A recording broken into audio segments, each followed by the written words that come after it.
So let's start with the first afternoon session. We have now a MIP star session, and we start with Kiran talking about two-prover perfect zero knowledge for MIP star.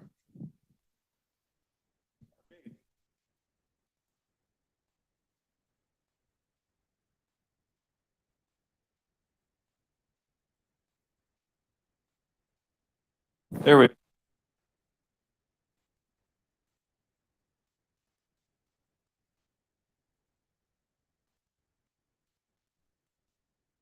For but a moment. There we go. Okay.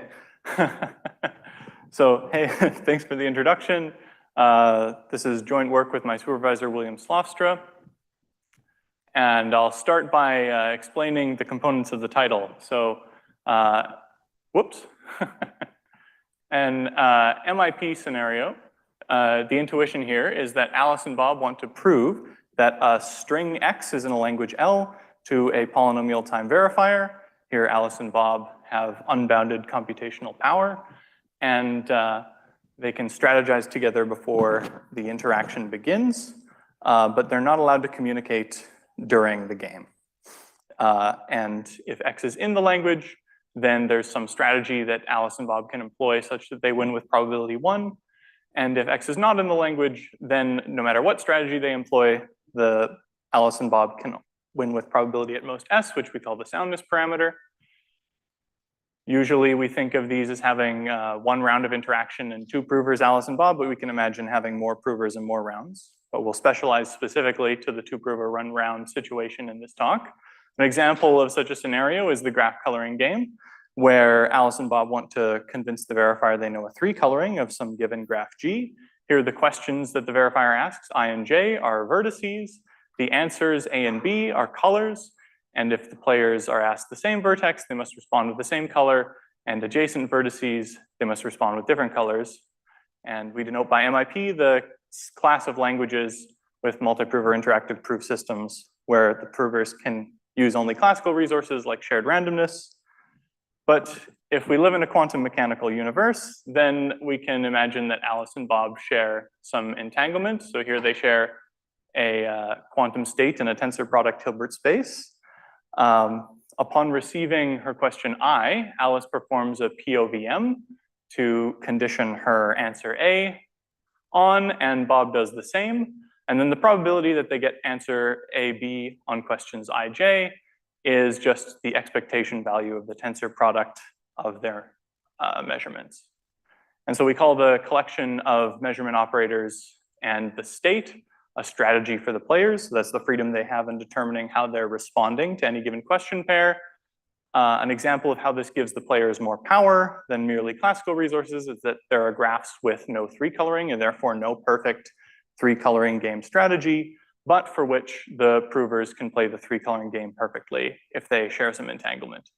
And so we denote by MIP star the class of languages with multi-prover interactive proof systems where the provers can use this type of tensor product entanglement.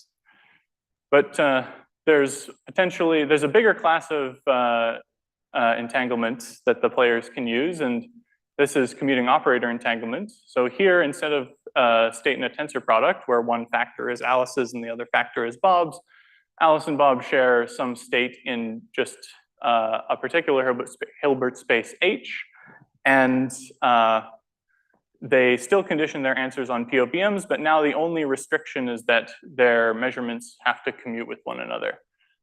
And now the probability that they get answer pair AB on question pair IJ is again this expectation value.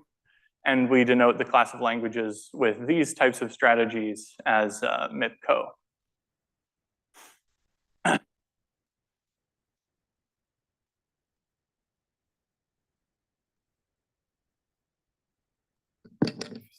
Sure. Yeah, I'll just I'll use this for now. All right.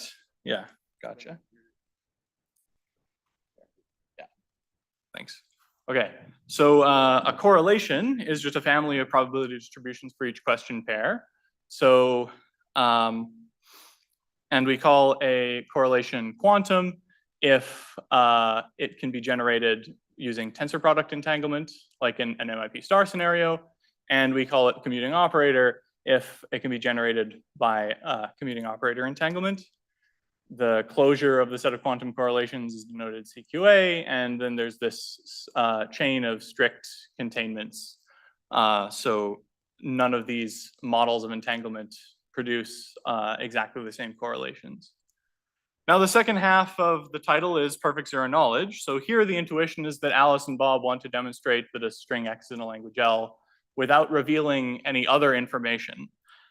We can formalize what without revealing any other information means by noticing that when the verifier interacts with Alice and Bob in an MIP star style scenario,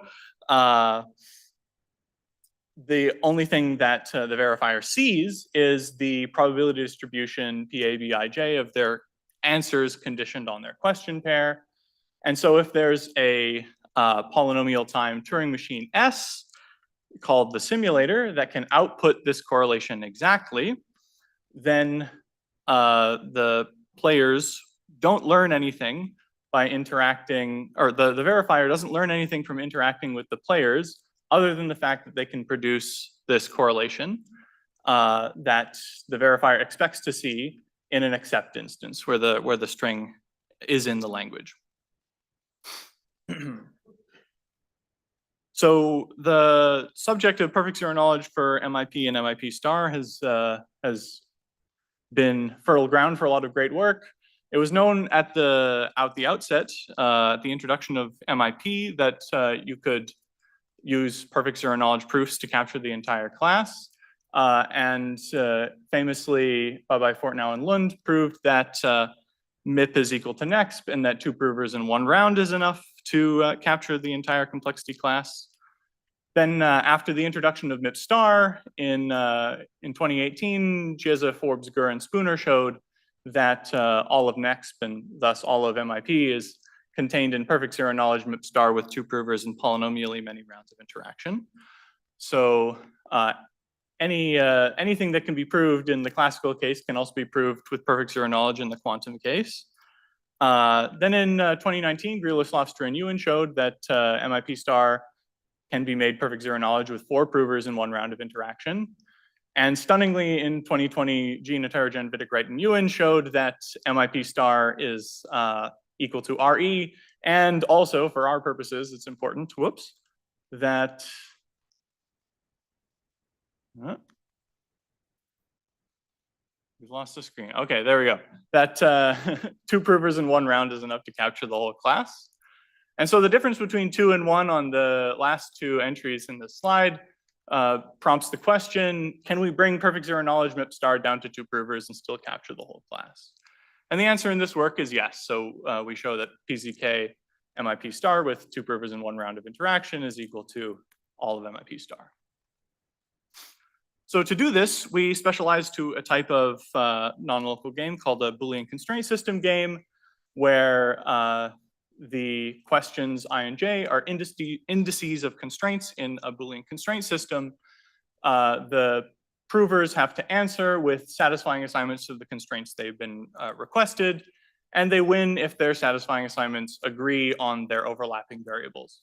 So an advantage of BCS games is that we can work with assignments to the variables rather than with arbitrary strategies. In addition, BCS games allow for the use of Killian randomizing tableau, which is a way for the players to demonstrate that they hold a satisfying assignment to a Boolean constraint system without revealing anything but low moments of their assignment. Before employing this, we usually make sure that the low moments of the players' assignments can be simulated efficiently in polynomial time. So the first row of the tableau here, denoted by pi1 up to pi d, is a set of permutation valued variables. Here they're variables in S5, generated from the assignment to the original variables in the BCS clause that we're talking about, x1 up to xd. And they're generated in such a way that their product is equal to sigma if the assignment to the original variables satisfies the original constraint and is equal to the identity otherwise.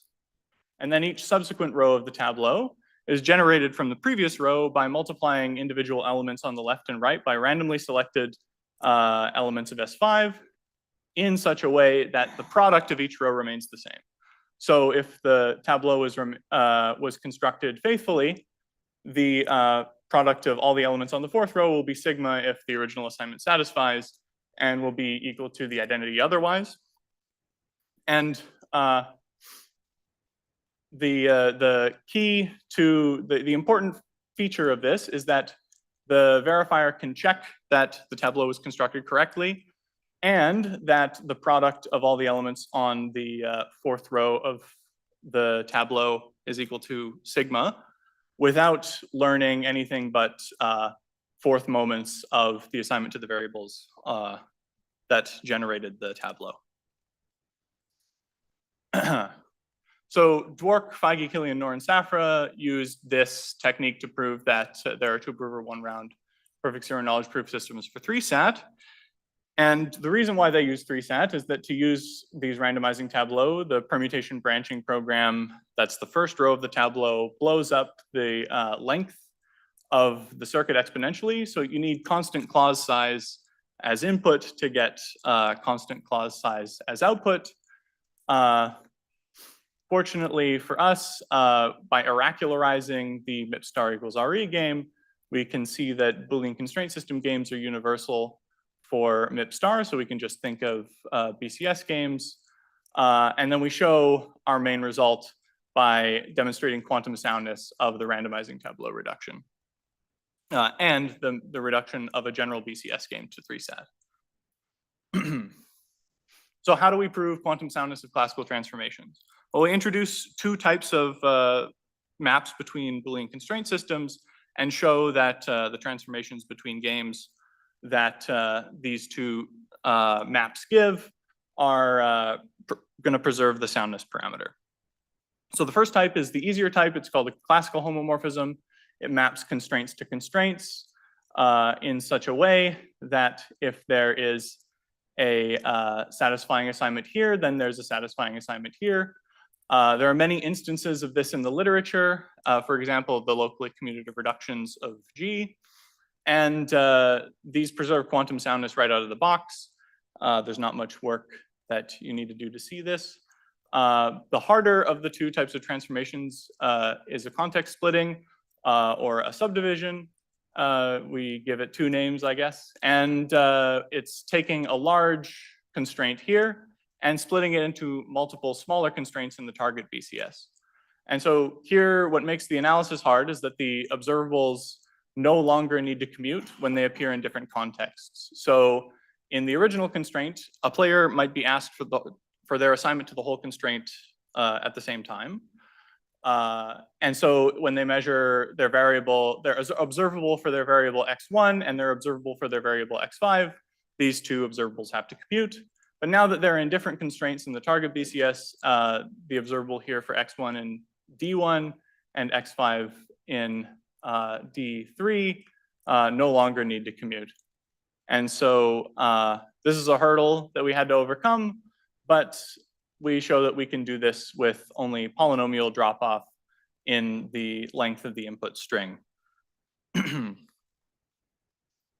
The way that we prove these soundness results is using a formalism that we introduced called weighted algebras, where A is an algebra of observables, and mu is a weight, finitely supported weight on the algebra, so a map to the numbers from 0 to infinity. It's a framework for proving that Boolean constraint system transformations are sound, and we use the weight to define a quantity that we call the defect, which measures how far strategies are from being perfect. And this, the advantage of this technique, or an advantage of this technique, is that it works for different types of quantum strategies. For example, we can show, just by using the exact same analysis, that perfect zero knowledge BCS MIPCO with two provers in one round is equal to all of BCS MIPCO. And you might be interested in why there was BCSs on those two complexity classes on the previous slide. So future work would be to show that all of MIPCO is contained in BCS MIPCO. This is we can put all of MIP star in BCS MIP star by the MIP star equals RE theorem, just iracularizing that game. But we don't have such a characterization of MIPCO. And so if we had one, we would immediately get two prover, one round perfect zero knowledge for all of MIPCO. In addition, I'm currently working on applying this weighted algebra formalism to show quantum soundness of other types of BCS reductions, and in particular looking at things like the hardness of constant gap 3 coloring games and the hardness of BCS reductions with imperfect completeness. All of our reductions in this work have required perfect completeness, and it would be nice to generalize the techniques to work in the case where we don't have that. In addition, can we use the weighted algebra type techniques to say anything about the hardness of linear constraint system games with entanglement? This is related to a lot of desirable problems in group theory, and so it'd be really interesting to be able to say something about this big open problem. Okay, thank you very much for listening.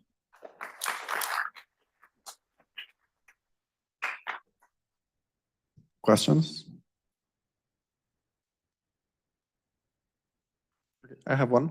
So how black box is everything? For example, if I give you an IP star protocol, how can you construct the strategy for the zero knowledge one using the operations of provers as a black box? So using the like the operations of the original provers. Let's say that you have oracles to them. Can the operations of the zero knowledge provers be implemented? So like if I have the prover strategy for the original game, can I construct the prover strategy for the zero knowledge game? Is that?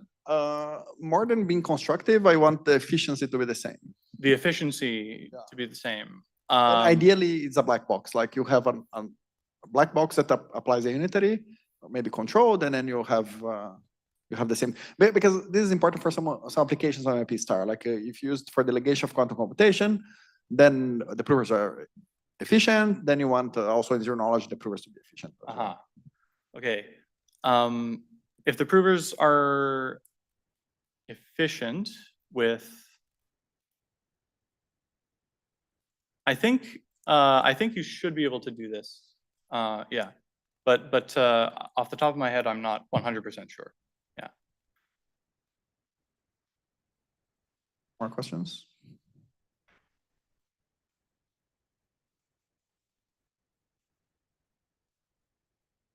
I would like to ask one. So, in case of multiple provers, the entanglement, I mean, the quality of the entanglement or the essence of genuine entanglement will play a role in verifying this MIP kind of task.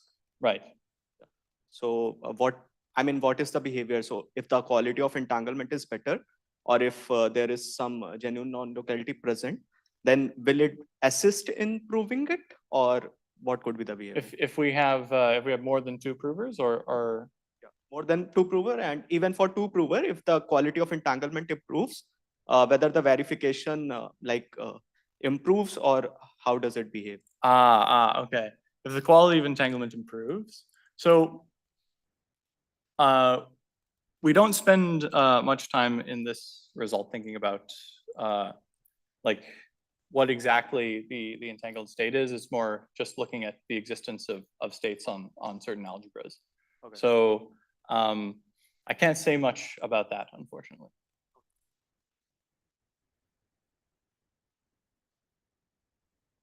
More questions? Okay, if not, let's thank Kieran again.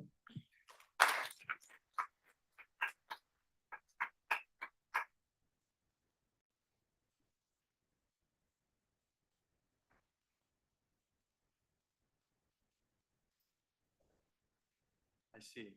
Okay.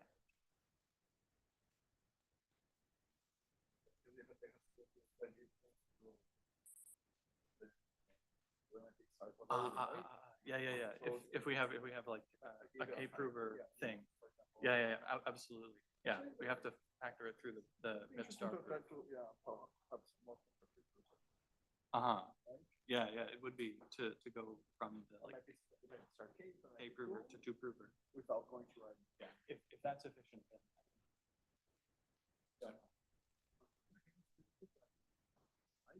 It's here. You can re-download the slides. Yeah, I have.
can turn it off.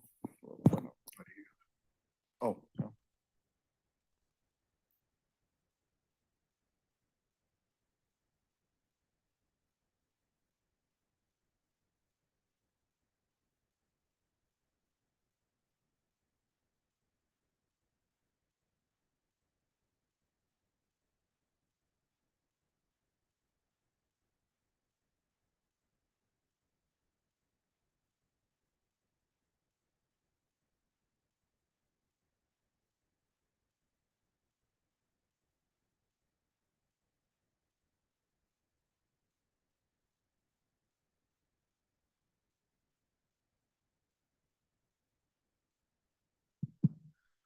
Okay, so let's move on to the last talk on the session. So we have Randy talking about tracer embedding strategies from MIP star to MIP call.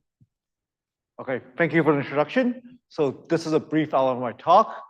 I first want to explain the different quantum correlations and the model entanglement we'll be using for this talk. So when we first want to talk about correlation set, you should really think about this as a mathematical model to describe a physical experiment for two separate players. So in this case, imagine you have two separate players, which we'll call Alice and Bob respectively. They are both given an input X and Y from some predetermined input set big X. And maybe when they do some local operations, they will get some answer set A and B from the answers.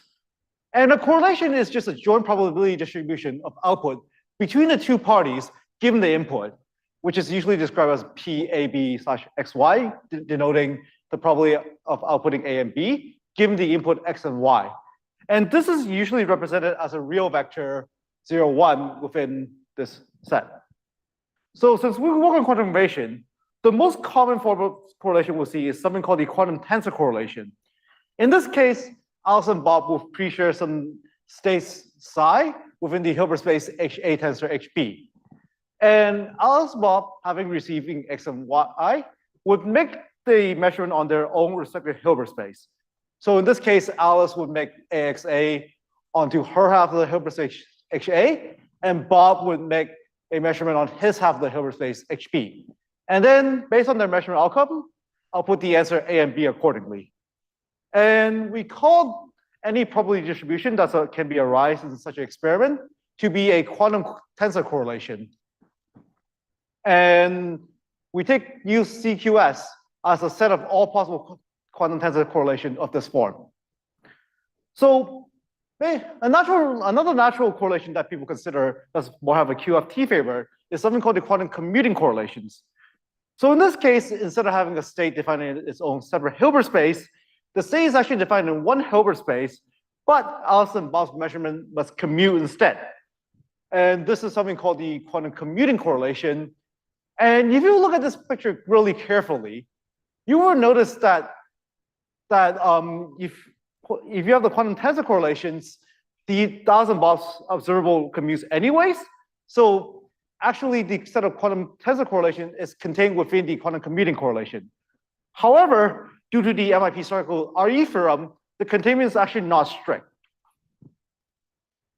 Just to give a perspective why we kind of care about commuting correlations, imagine you have an experiment where the two parties are like far away.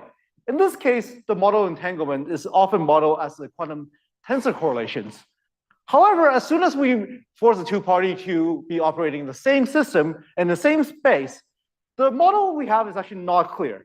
By some QFT axioms, it could be the case that this is actually the commuting operator model of entanglement. And this is known as the Terelson's problem.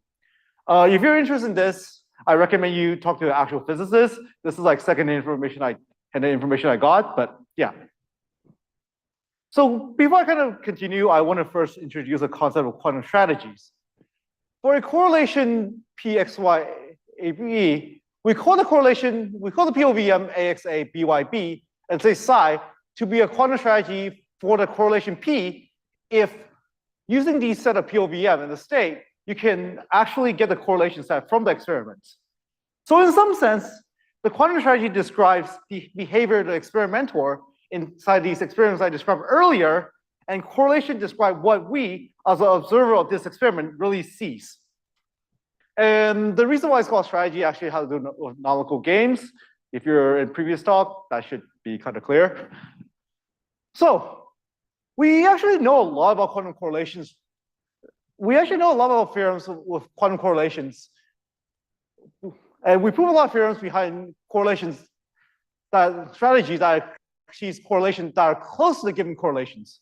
So one notable example is something called the robust self-testing, where if you have a single correlation, if you any strategy that's used to realize a correlation that's close to the given correlation actually have a specific form. One really noticeable example is something called the CHSH game, where if you realize a correlation that wins the game with high probability, then you must be employing a EPR pair. And this is used in a lot of cryptography applications that you will probably see later in this conference. A less known example is something called the quantum soundness property, which is mostly used in complexity theory. However, a lot of these theorems mostly proven in the tensor product model.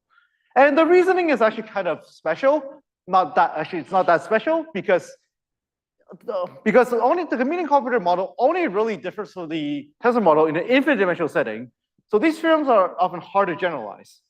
And when I say hard to generalize, it's not exactly because some hardcore technique that's missing.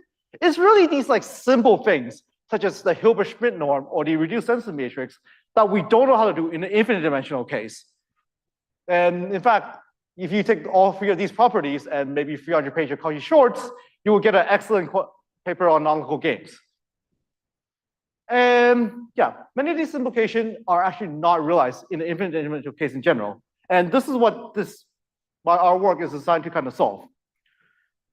So we consider a class of strategy called tracial method strategies.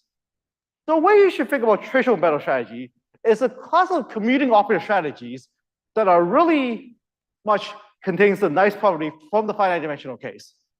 So I'll first give the formal definition. Please don't get scared. So a commuting operator strategy is a tracial method strategy if there exists a tracial polynomial algebra, I, in the standard form on the Hilbert space, such that psi is equal to sigma phi for some positive elements sigma. And AXA, Alice observable, is in the algebra under this representation. And Bob's observable, BYB, is in the commuton of this representation. Okay, that's a lot of scary words that I just blur out. So let me just give you a really simple finite dimensional example to really highlight what I'm actually talking about. So if you just take a finite dimensional correlation, a tracial method strategy has the following form, where this psi here is actually the maximum entangled state, and this sigma tensor I is actually the square root of the density matrix for the state for the strategy. And if you look at the sigma tau, this is just really much the finite dimensional version of psi is equal to sigma phi, as I listed earlier slide. The tracial state is really just a maximum entangled state, and the sigma is really just the positive square density matrix.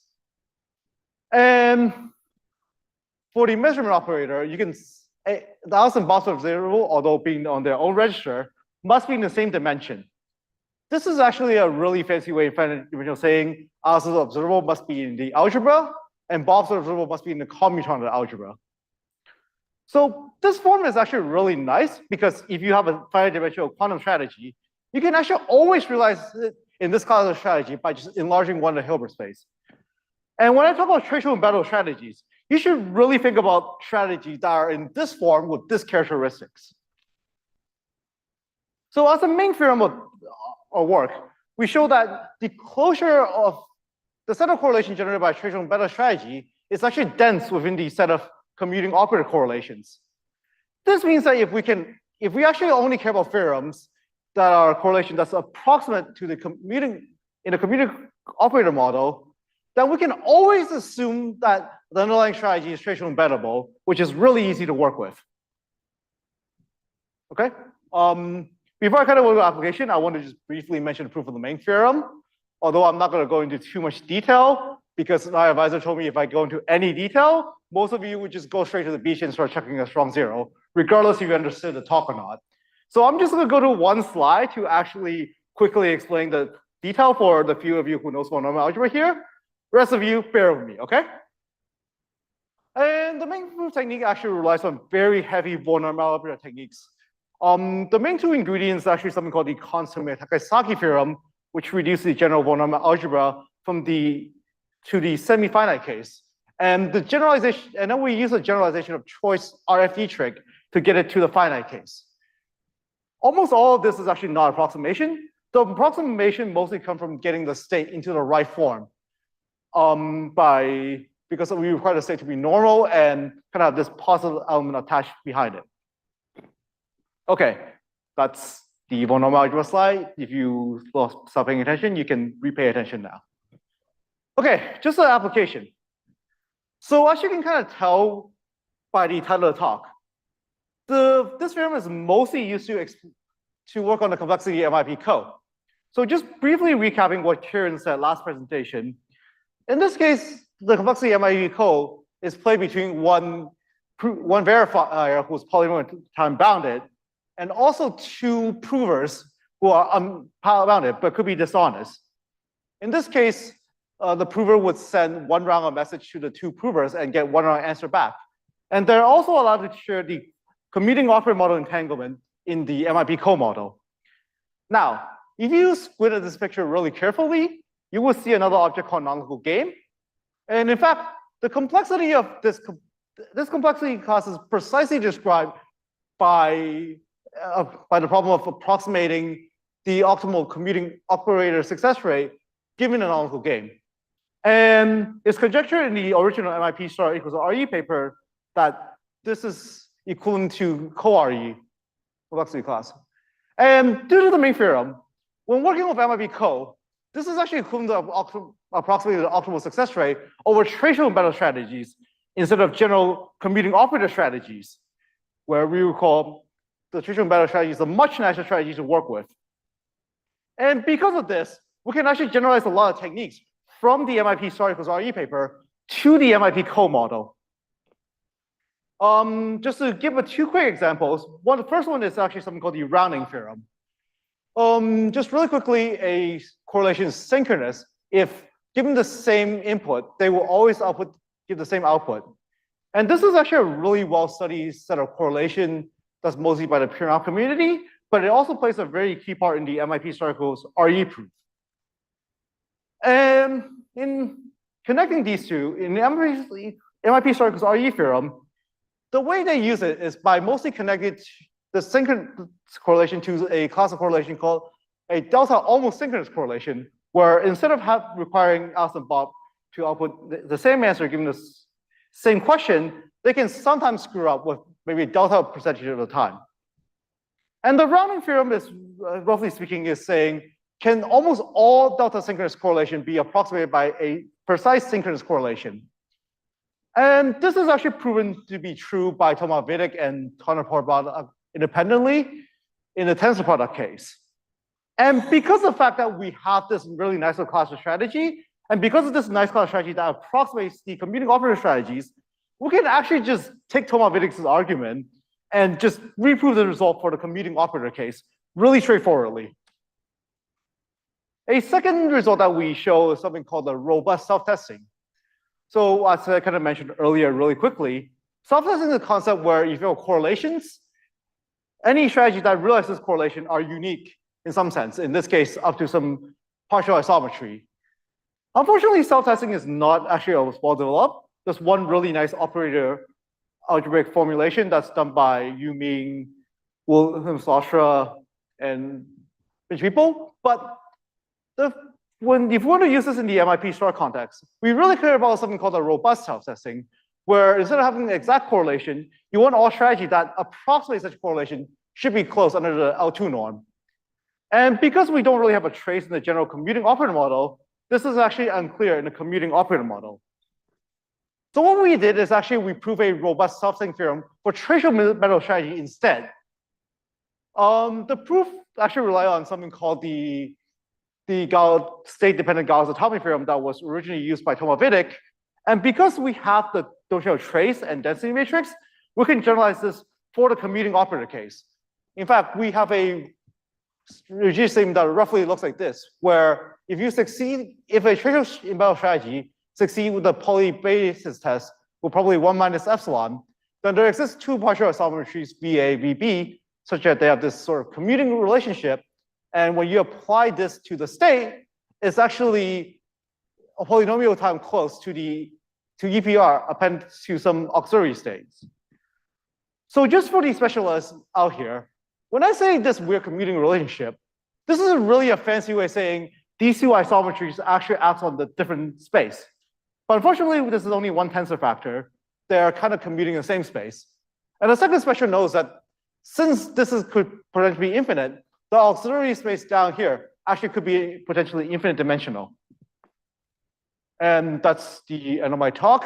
Just to kind of do a quick recap, treasury and battle strategies are a class of strategy, commuting operator strategies with many of the similar nice property to the finite dimensional tensor product strategies. And because treasury and battle strategies also generate a set of correlations that are dense within the set of commuting operator correlations.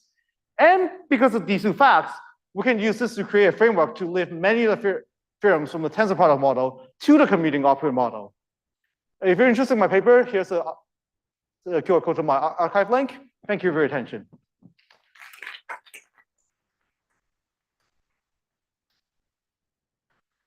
Questions?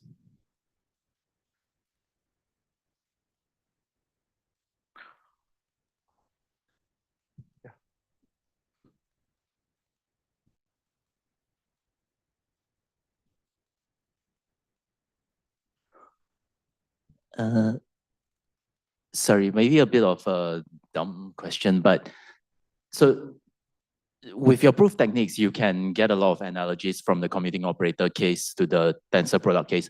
But if you're going to show equality to co-RE rather than RE, where do you expect the distinction is going to happen in some sense? Something must be different, right? Because in the MIP code, you really only care about the approximation or correlations. So in this case, even a tensor strategy is mostly fine, which is why you can kind of abuse the fact that this strategy have nice form. Not sure if that makes sense. Right, but in some sense, like, you know, not everything would translate immediately, right? Because exactly rather, because you expect to get co-RE in the end here instead of RE. So was there a principal reason for expecting this in the first place, for example? So if you look at this from the T-verifier's perspective, he doesn't actually know the measurement operator or anything like that. He only sees a correlation set, right? So in some sense, if you have a correlation set that approximates things, this is fine. Does that make sense? Yeah. Okay, maybe I'll discuss it. Okay, let's discuss offline, yeah. Maybe a related question. So, okay, in this quest for proving MIP co-equals co-RE, is there some intermediate question? For example, they had the NIX is in MIP star, right? So is there something similar in this setting?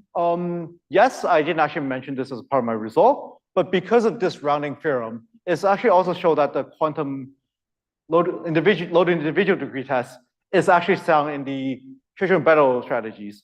Since you can actually use approximation, this also shows that NIX is actually NEXP is also inside MIP code. However, this is not too surprising since we expect MIP code is equal to co-RE, which is much bigger.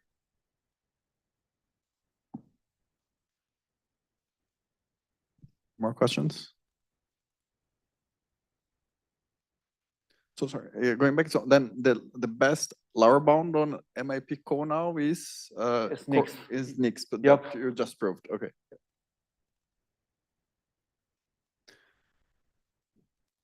Any other question? If not, let's thank Randy again.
Okay, now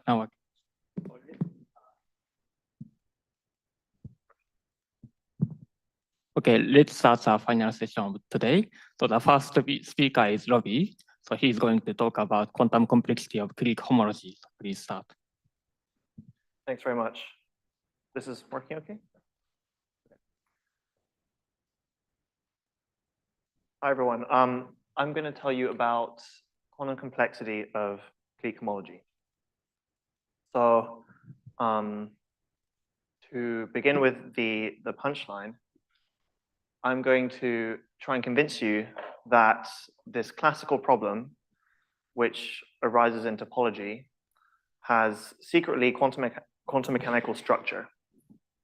And this, when we see this sort of quantum mechanical structure in classical problems, it's interesting because you can then look for it as an application of quantum computers, which can exploit this structure. So in particular, what is the actual formal statement that we'll make is we'll say that given a description of a space, of a discrete topological space, and a dimension k, decide if it has a k-dimensional hull or if it does not. And this problem, it will turn out, is inside QMA, and it's QMA1 hard. And so QMA1 is sort of the version of QMA where you have perfect completeness. So you should think of them as not that different. So if you're sandwiched between these two classes, that sort of is a compelling evidence that there is sort of a quantum mechanical story to this problem. So why should we be interested? Well, over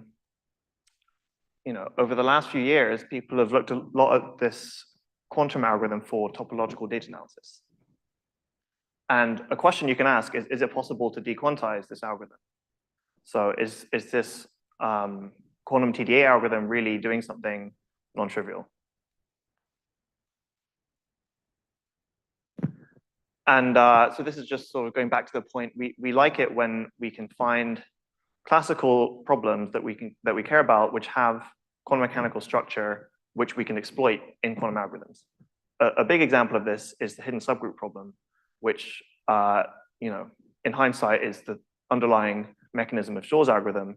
And this you can see as being related to the quantum Fourier transform, which is something that is efficient to do on a quantum computer. Another example is the Jones polynomial, which in the 2000s was studied and became a BQP complete problem. And this can be seen as a relationship between the Jones polynomial and topological quantum field theory, which is to do with sort of braiding these anyons, et cetera. So I'd like to convince you that this homology topic is a new example of this. It's a new example where we see a relation to some version of quantum mechanics. And in this particular instance, it will be supersymmetry that homology will correspond to. Okay, so what is topological data analysis? We'd like to study the topology of some data set. So suppose you're given the data set as a bunch of points in space. How can we define the topology of this data set? So what we could do is we could connect points that are nearby, right? So if points are within some radius, you draw an edge, and this gives you some graph. But a graph is still not a topological object. Because if you're like an ant on a graph, you can only move in one direction. So we'd like to sort of build a high dimensional discrete manifold, and the object that we're looking for is known as a simplicial complex. So how do we build a simplicial complex from this graph? Well, every clique, we declare it to be a simplex. So the k-simplicities will correspond to the k+1 cliques. For example, if I have a triangle, I'll sort of color that triangle in and it will become a solid two-dimensional edge. If I have a clique of 4 vertices, I'll sort of fill it up with water or something, and it will become like a solid tetrahedron, so on in higher dimensions. Okay, and then we can begin to define the homology, which I should have said is a type of topology which studies sort of holes of various dimensions in the space. So, you know, we defined these cave simplices before, and if you take their span, so you just take linear combinations over complex numbers, we get these Hilbert spaces, these chain spaces. And then between the chain spaces are these boundary maps. By the way, this slide is sort of like a single slide introduction to, you know, homology. So it's a bit fast, but, and then the boundary maps, you know, I won't define them formally, but I'll just say, you know, what do? They take a combination of simplices and act on it and then output the boundary, which is 1 dimension lower, right? So this triangle, if you take the boundary, you'll sort of get the sum over the edges that go around this triangle. And then sort of a fundamental fact about the universe is that if you take the boundary of a boundary, you get nothing. So boundaries don't have any boundaries, right? If I have like a sort of blob of matter and then I take its boundary, it's like a hollow sphere, which doesn't have any perimeter, right? Or if I take a loop of string and I take its boundary, or if I take a disk, sorry, and I take its boundary, I get some loop, which doesn't have endpoints, right? So this is a sort of fundamental property. So that sort of tells you that the kernel of the boundary map is, or the image of the boundary map from above is contained in the kernel of the boundary map going down, right? That's sort of just rephrasing this boundaries have no boundaries. But then you can ask, you know, are these things equal? And then this is how we define homology. So we define homology to be the extent to which these two spaces are not equal. So we're saying that a hole is something where it's something with no boundary, which is not the boundary of anything. So like a hollow sphere, right, doesn't have any perimeter, but it also has no inside, right? So it's not the boundary of its inside. Same like a loop is sort of, doesn't have endpoints, but it's not the boundary of any disk that's inside the loop. So those things are the holes that we're trying to look at. Okay, so now that we've defined homology, we can ask, you know, given a graph, and if we build the simplicial complex in this way, decide if, you know, and given also a k, a dimension k, decide if this graph has a k-dimensional hole in the previous sense or not. And we can ask, what is the computational complexity of this as a computational problem?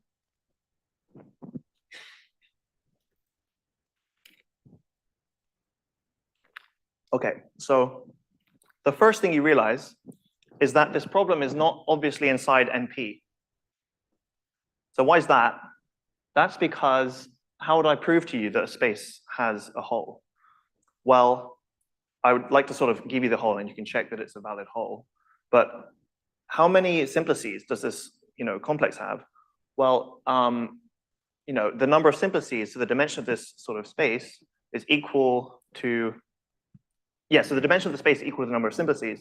And that could be as large as something like n choose k, or I guess n choose k plus 1 to be exact.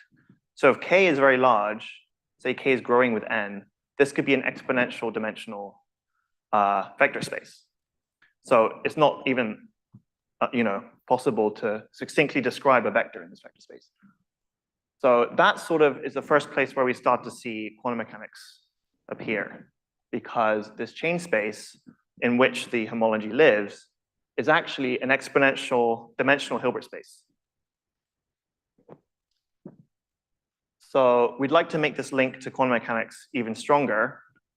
And the way we can do that is to define this Laplacian operator, which is a self-adjoint operator on this Hilbert space. And it turns out that the kernel of this operator, it's a PSD operator, and the kernel is going to be isomorphic to the homology that we're wondering about. So it's a sort of succinct exponential dimensional matrix that we have succinct access to from the graph. And just to sort of whiz over what this Laplacian is. It's defined in terms of boundary operators like this. And there's sort of a one-line proof that the kernel of this operator, I mean, it's sort of manifestly PSD. If you look at it, it's like a matrix times its inverse. And then the one-line proof is that if I take the energy of a state, I get the norm of the boundary plus the norm of the adjoint of the boundary from above. So in order for this to be 0, both of these terms have to be 0. So I need to be in the kernel, and I also need to be orthogonal to the image of the one from above. So I realized that was fast, but yeah. Right, so we're asking about the ground space now of this Laplacian operator. We sort of rephrased the question of, is there a hole, in terms of things that look more quantum mechanical.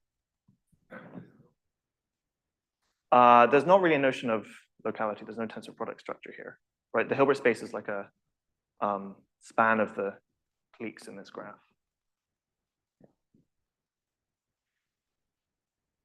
Okay, so now we can refine the question a little bit.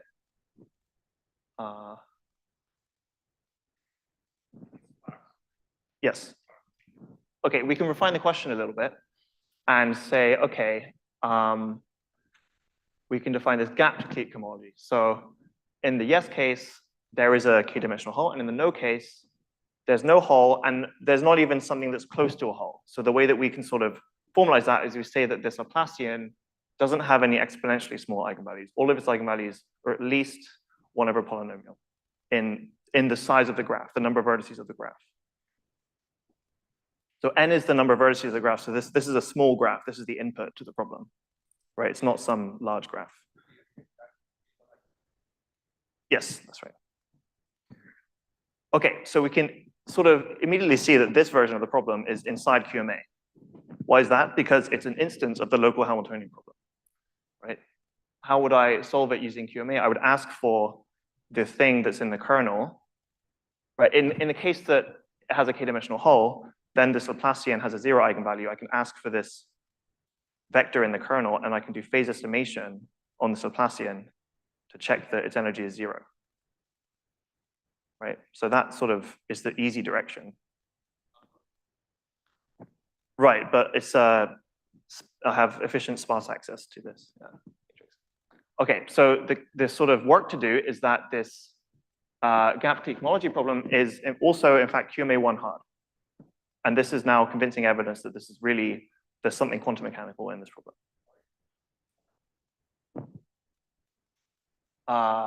Maybe I'll come back to that at the end. Yeah. Okay, so just a brief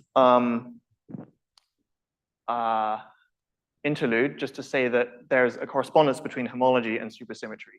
So I guess I'll just go fast through the slide, and if the words mean something to you, then you can take something away, but if not, then it's okay. But yeah, these are sort of the objects and what they correspond to through this duality. Okay. So coming back to the question we asked at the beginning, is this quantum TDA algorithm really doing something quantum, or can we find a dequantization? So, how this works is that it exploits the ability to perform phase estimation on this Laplacian operator. That's sort of the underlying essence of this quantum TDA algorithm. So, if the minimum eigenvalue problem on this Laplacian is QMA1 hard, that sort of tells us that this Laplacian doesn't possess any sort of classically exploitable structure that we can use to dequantize the Laplacian. It's sort of it can encode the most general sort of quantum Hamiltonians. So I would say, it's not a proof, but it's significant evidence that this quantum TDA algorithm has no dequantization.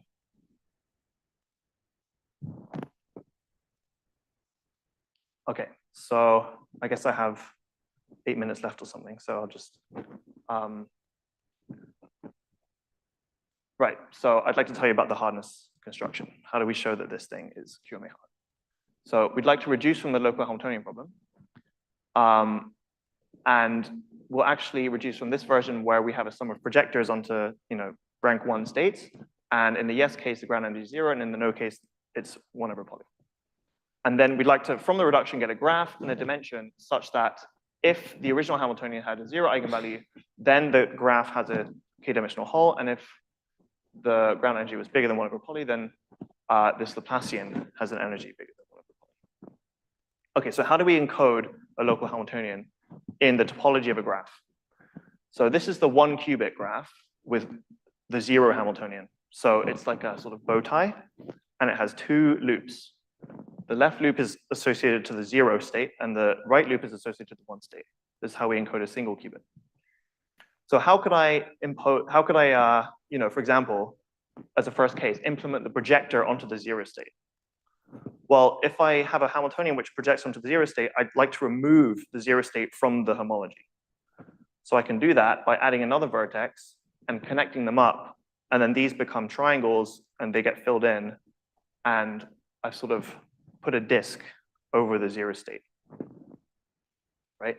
By the way, why these squares? That's because if they're triangles, I would be forced to automatically sort of color them in by the way I defined this. Leaving only the 1 state, right? So now I've sort of applied energy to the 0 state. I've lifted it out of the homology, and there's only the 1 state left. Okay, so that's a very simple, projection onto the 0 state. What about the minus state? Well, there I'd like to also glue in a 2-dimensional disk whose boundary is the state I'm projecting. So it's hard to sort of see what's going on here, but you can sort of imagine as taking a disk and gluing its boundary around the minus state, which is tracing out the 0 loop and then the 1 loop. And then it turns out that this is sort of like a macaroni noodle kind of thing, right? I can sort of go like there's like a hole I can go through. So it has still 1 hole, and that hole corresponds to the plus state. Okay, so this is how we implement projectors, and that's all I'll say about that. So now I need to tell you how do we move to 2 qubits and 3 qubits. So for that, we'll need a notion of tensor product. If I have 2 graphs, the version of tensor product is that I connect these graphs all to all. So I put them side by side and I connect them all to all. This implements the tensor product on the chain complexes that's sort of defined by this Kunev formula, if people have heard of that. I think it comes up in error correction quite a lot, actually. Right, so the n-qubit graph will be the n-fold join. This operation is called a join, where you connect these graphs all to all, of the single qubit graph. So for example, the 2-qubit graph, I've got 2 1-qubit graphs here, and I've connected them all to all. And then you can sort of see the 4 2-qubit states as the joins of the various loops.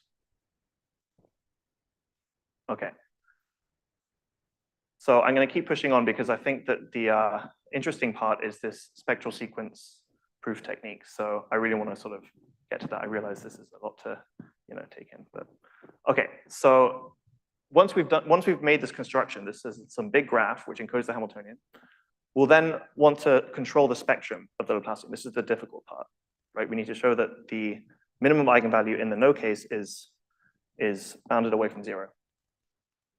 So in order to do this, we'll weight the vertices of the things that we glued in, right? So there's this qubit graph, which was empty, and then we glued in all of these projectors onto the various terms. Everything we glue in, we will weight by some small perturbative constant lambda, which will be sort of 1 over poly scaling. Now, this doesn't change the topology, but it does change the Laplacian. And what it means is that these sort of gadgets, these projectors, act perturbatively on the original qubit Laplacian, which lets us sort of analyze the spectrum. But then that's still, a difficult task. But it turns out that there's this tool from algebraic topology which makes this actually tractable. And this tool is known as spectral sequences. So let me try and explain what's going on here. So in a lot of sort of QMA hardness proofs, what happens is that there's some, strong Hamiltonian, and then there's like a weak perturbation. And I guess people like Toby Cubitt worked on this a lot, and they call them like perturbative gadgets, right? You sort of have an effective Hamiltonian in the low energy subspace, and this allows you to prove QMA hardness of various models. This is sort of what people were doing in Hamiltonian complexity for the last 10 years or so, or whatever.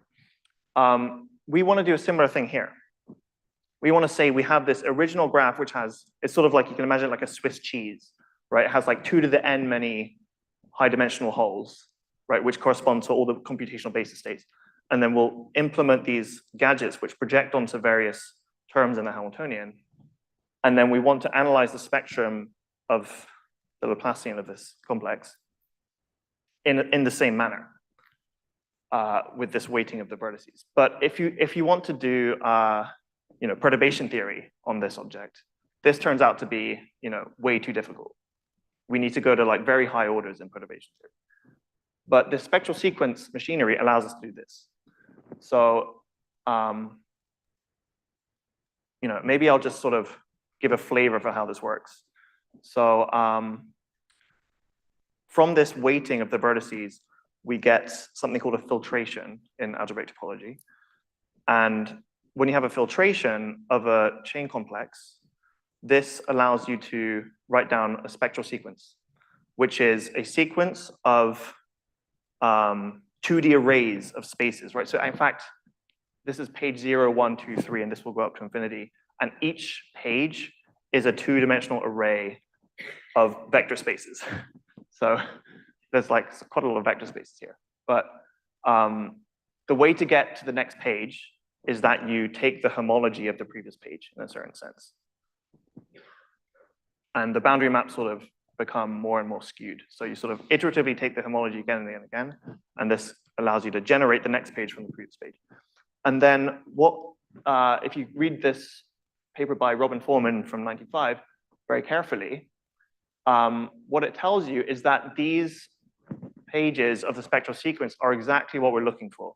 These form the perturbative expansion of the ground space of the Laplacian.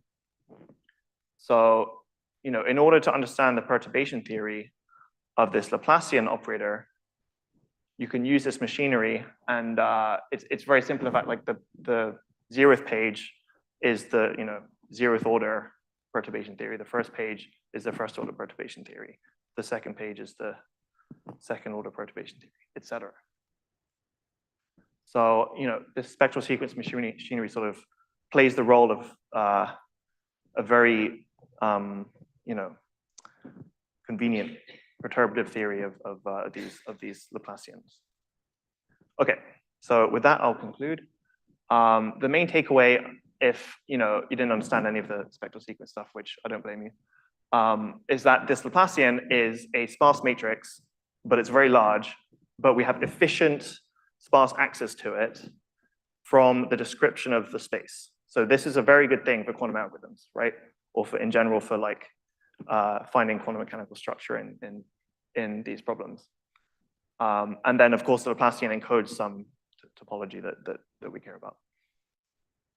And it's related to this supersymmetric supersymmetry quantum mechanics. And then, so the last point I have here is sort of inspired by my advisor, Thomas Biddick, who really likes quantum PCP conjecture. So it's sort of interesting that there's this discrete graph problem that is QMA hard, because how did we prove the classical PCP? We sort of had these gadgets which amplified the gap of various sort of NP hard graphs. So very tentatively, if a direction is, can we do gap amplification on these sorts of things? Okay, thanks very much.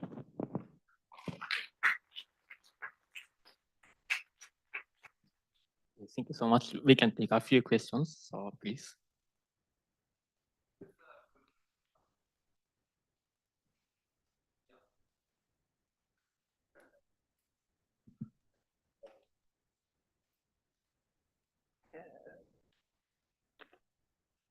Do you think there's a possibility of having a version of this problem that is actually QMA complete, or is there some hold up in Right. So I think that's sort of related to your question, which was why is it not inside QMA1? Well, being inside QMA1 is kind of weird because it depends on the gate set. So I sort of think it's not really that meaningful because like if I switch gate set, perfect completeness becomes. Well, what is a QMA?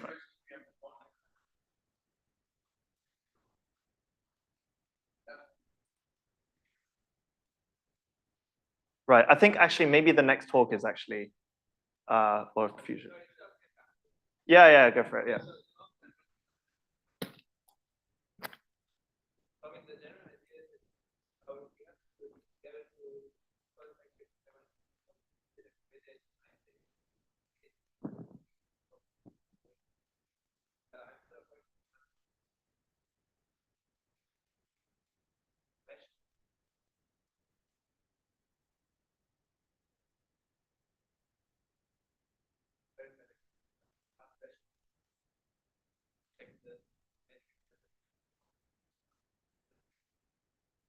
Right, but back to the question for the gentleman up there. I mean, I think that, for example, if you ask, is the minimum eigenvalue like above A or below, above B or below A, that should be QMA hard, QMA hard and inside QMA.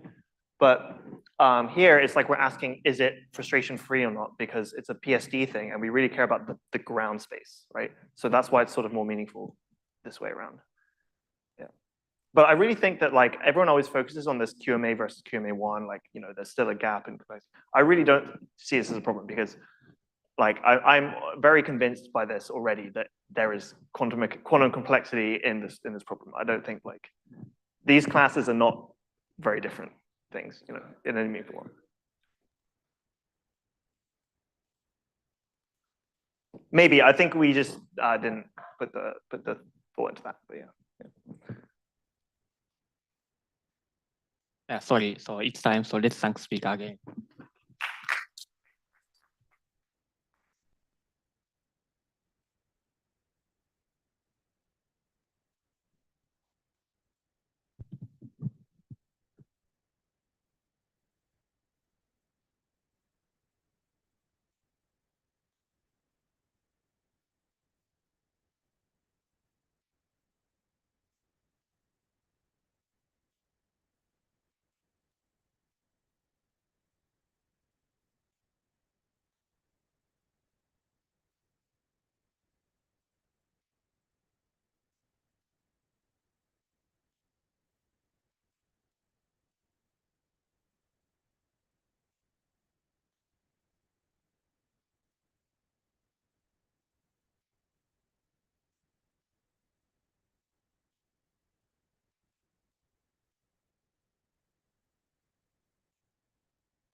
The next speaker is Dorian Rudolph. So he's going to talk about quantum QSAT on low-dimensional systems.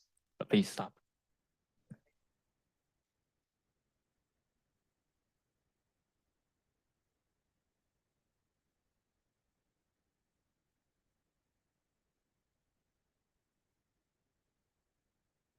All right.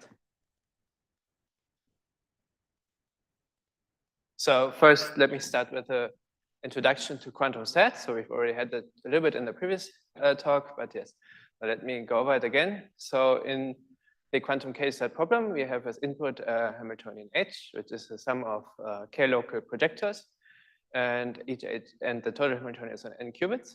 And the question is the minimum eigenvalue of H0, or is it bounded away from 0? And now, in contrast, the k-local Hamiltonian problem is defined in the same way, but here we are only interested in either checking if lambda min is smaller than alpha or lambda min is greater than beta. And so, yes, in comparison, K-stat has a stronger promise in the S case. So we demand that it is in fact frustration-free and the ground state energy is 0.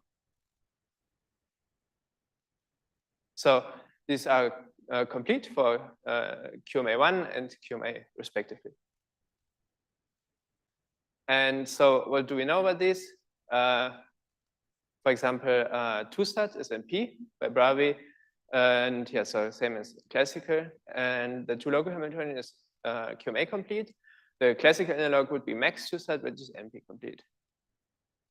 And for 3Q-stat, we know it's QMA1 complete by Gosset and Nagai. And 3-stat is NP complete, of course. And now, what in this talk, we're also interested in a special version of quantum 2-stat, which we call quantum KL-stat. So here, each HI acts on a Q-kit and a Q-lid. So if these dimensions are different, then we have a bipartite system.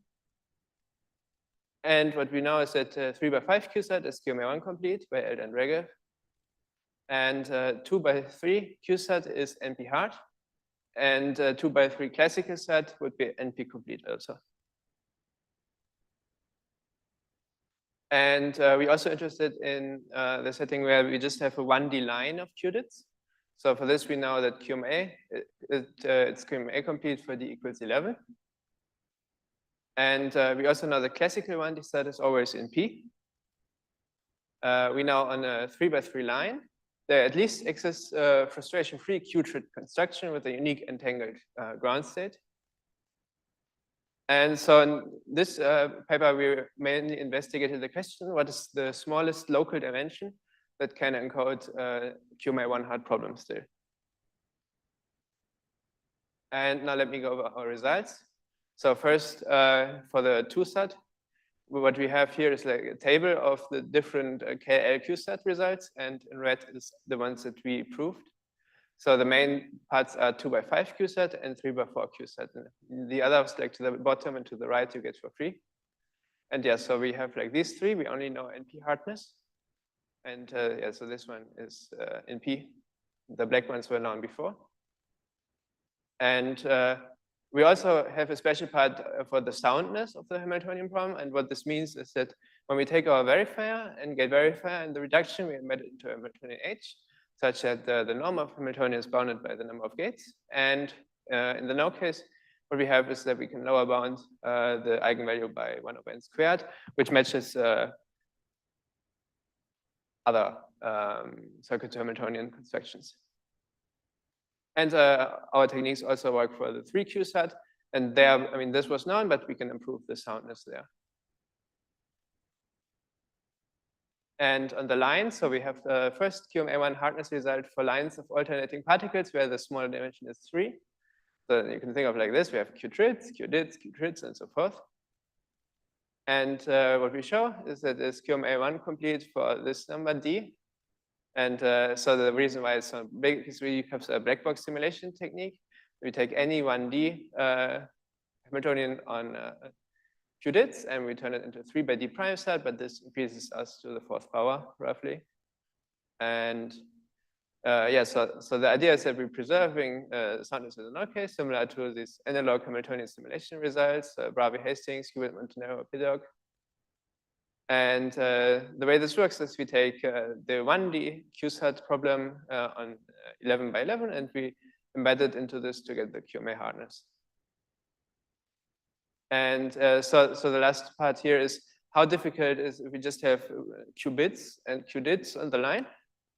And so here we show that we can, in fact, have a frustration-free 1D 2x4 Hamiltonian with a unique ground state that's entangled across all possible cuts. Yeah, so we have qubits and Q4s here. And now let me go over the sort of 2D Hamiltonian construction that we use for this QMA completeness results. First, to recap, Kitao's basic circuit Hamiltonian embedding. So the goal is to construct a Hamiltonian whose ground state is the history state, which roughly looks like this. So you have some input state psi, and then you have some logical time steps you call CT here. And so we have a superposition over all the time steps applying the gates from one by one. And yeah, so these time steps are enforced by some Hamiltonian, which we call H clock. So this just forces this space to be in the clock space. And in the following, we just could consider our projectors to be in the clock space for simplicity. And yeah, so then we have transition terms, which is basically just from t to t plus 1, you apply u. From t plus 1 to t, you apply your dagger, and these terms are just to make it a projector. And yeah, so what Gosset and Nagai show is that you can, in fact, embed a circuit into a Hamiltonian by just having so-called selection projectors, which look like this. So you just select all time steps greater than t, or smaller than t, and transitions from one local gates. And so the general idea is that you use 2 dimensions. So we have like 2 clock registers now. And so we can just put the H clock on the 2 registers, doesn't increase locality at all. And so in this work, what we do is like we construct a 2x5 local H clock and also the 1 local transitions. And what we can do is 1 local projectors for these terms here. And so let me go over the gadgets that were used by Gosset and Nagai. So these are the main building blocks from which to build a 2D Hamiltonian. So the first one is sort of an exclusion gadget. If we select here on X, all time steps greater or equal 3, on Y, all time steps less than or equal 3, then we exclude this quadrant. So like we have our grid of time steps here, and we say we don't want any support on these time steps in this quadrant here. Then here we have a transition gadget. So this takes us on the y-axis from 2 to 3 and applies some unitary here. And the little arrows indicate that this gadget is applied to the whole row of our grid. And so we can also just apply it to one part of the row. So then we can select here all time steps greater or equal 3. But then we only have enough locality left to build a 1 local transition here, an identity transition. And lastly, we can do a conditional transition. So here we have a conditional qubit. And then we can also do a transition that only fires on the cat1 state in the control. And so the naive idea to construct this, so this was not, this is just like an intuition how to do it, is to start on the top left with the input, on the top bottom right is your output, and then you have the cat0, you're here, and then you apply your x, your y along that path, and the 1 you send across the other path, and then you apply your y and your x. So in total, this would apply this gate b here, from top left to bottom right. And for suitable non-commuting UX and UY, you can realize this He-not gate up to 1 local unitaries. That was shown by Gosset and Nagai. And so the reason why this super simple idea does not yet work, why it needs a more complex construction, is that we have these spatial restrictions on the gadgets. So like 1 local transition always is across the whole row or the whole column. And then so instead of this, we in practice could only get something like this. Now we have something that looks like a commutative diagram, but we explicitly chose UX and UI to not commute. And so this would be frustrated system, so it doesn't work. So we need a little bit more complex construction. And so this is how our construction looks like. It's very similar to GN13, but it's slightly modified for our proof techniques. And yeah, so won't go that much into detail, but it's just that on cat0, we make these transitions solid. On cat1, we make the others solid here. And then you get the path like this. So first x and then y, and for 1, you get first y and then x. And the center here is also penalized because we have these this contradiction here. So x, y should be y, x, but these are not commuting. So the center is penalized. And yeah, so correctness of this construction follows via so-called unitary labeled graphs. And yeah, so compared to GN13, that was just proven with numerical analysis. And so we can put these gadgets together by putting them onto the diagonal. So this is super simple, just a one local gadget. We take just the one local gate from the top to the bottom. And we connect these with the squiggly edges. And yeah, so the zigzag edges connect all the gadgets. And then we have a so-called null space connection lemma, which we use to prove correctness and the gap. And yeah, so the way this lemma works is we have given a circuit Hamiltonian on some graph of clock states, where the H1 part, or the gate gadgets, we have m different circuit Hamiltonians on clock states ki, so it's like a subset. These are disjoint subsets of the clock space, and each implements a single unitary gate from the input node ui to the output node vi. And so we can have an example in Kitao's Hamiltonian. We just have to add identities in between, but then this is just one U1 and then V1, U2, V2, and so forth. And it's super easy to analyze just the action of a single edge because these are just spanned by states that look like this. So it's just a history state of 2 time steps. And so we also have the conditional, the connection edges. So yeah, and then what we can show is that combining these embeds the full circuit from the first input node to the last output node, and we achieve we can sort of preserve the gap up to like a m squared here, and gamma of h is the smallest non-zero eigenvalue.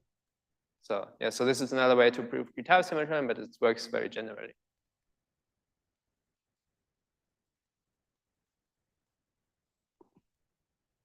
And now let me go over our 2x5 clock.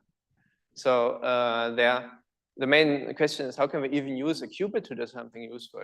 Because I mean, yeah, so just a single qubit, then even flipping it, you will usually select more time steps than you want. So the idea here is that, yeah, we need a 2x5 clock with 1 local transitions and selection projectors. And so the idea is then to use logical qubits, and these are implemented with indicator qubits so that we can select a logical qubit based on a qubit. So for example, if you want a logical qubit, you can build it with a Q6 and 3 qubits, and then it looks like this. So here we have the indicator qubits, and now that we need to use an additional dimension for each indicator qubit, because if we want one local transition between say 1 head and 2 head, then we can just do it from here to here, because here we have a different qubit, and we wouldn't select that if we build a transition just between these. And to enforce the superposition structure, we can use 2x6 projectors in this example. And so, but okay, so this was for Qtrit was already too much. So how do we actually do it with 2x5 only? And so here we recall Elder Regev's result from the QMA1 completeness of 3x5 set.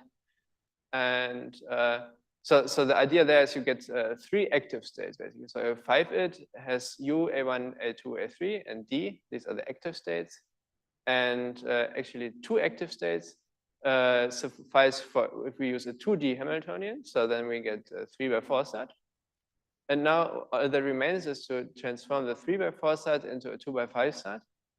And so for this, we have the logical Qtrit, which we built on a 5-bit and 2 qubits. So we have here 2 indicator qubits.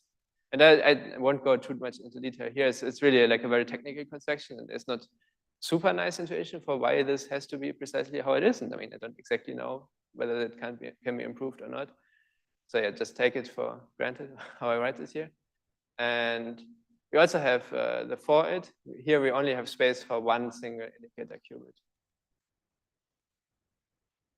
And so what can we do now with the 1 local qubit projector is we can identify the U, D, U, or A. So the big U we can just identify here. The small d we can identify here. But if we select this indicator qubit here, we get both of these actually. So then we have to use more tricks so that we don't select too many states later. And yeah, we can also do a transition from U to A by just flipping a qubit. But but then we have to make sure that we don't act on the D. And now, how do we combine these clock states? So yeah, so we have our clock states C1 to Cn, and these look like that. So you basically have a lot of dead states, and you have single alive state, and then you have unborn states. And yeah, so each clock state is a superposition of these 4 terms here. And this can be forced with 2x5 projectors. And the nice thing here is now we get like this A1 to A2 here between these two. So we can have one local transition between 2 clock states on a 5-it in this here. Yeah, so then let me sketch how the 1D 3, set works. So the idea is we want to do a black box simulation. So we have our Q-dit Hamiltonian here on the line. And now we have an H prime, and we get a much bigger D primates here, but in the middle we just get Q-trits. And then sort of the information of this Q-dit will be represented by half of this QD primate, by this Q-trit, and the left half of this QD primate. So this, how these are mapped. And then we have that these are actually equal up to a local isometry.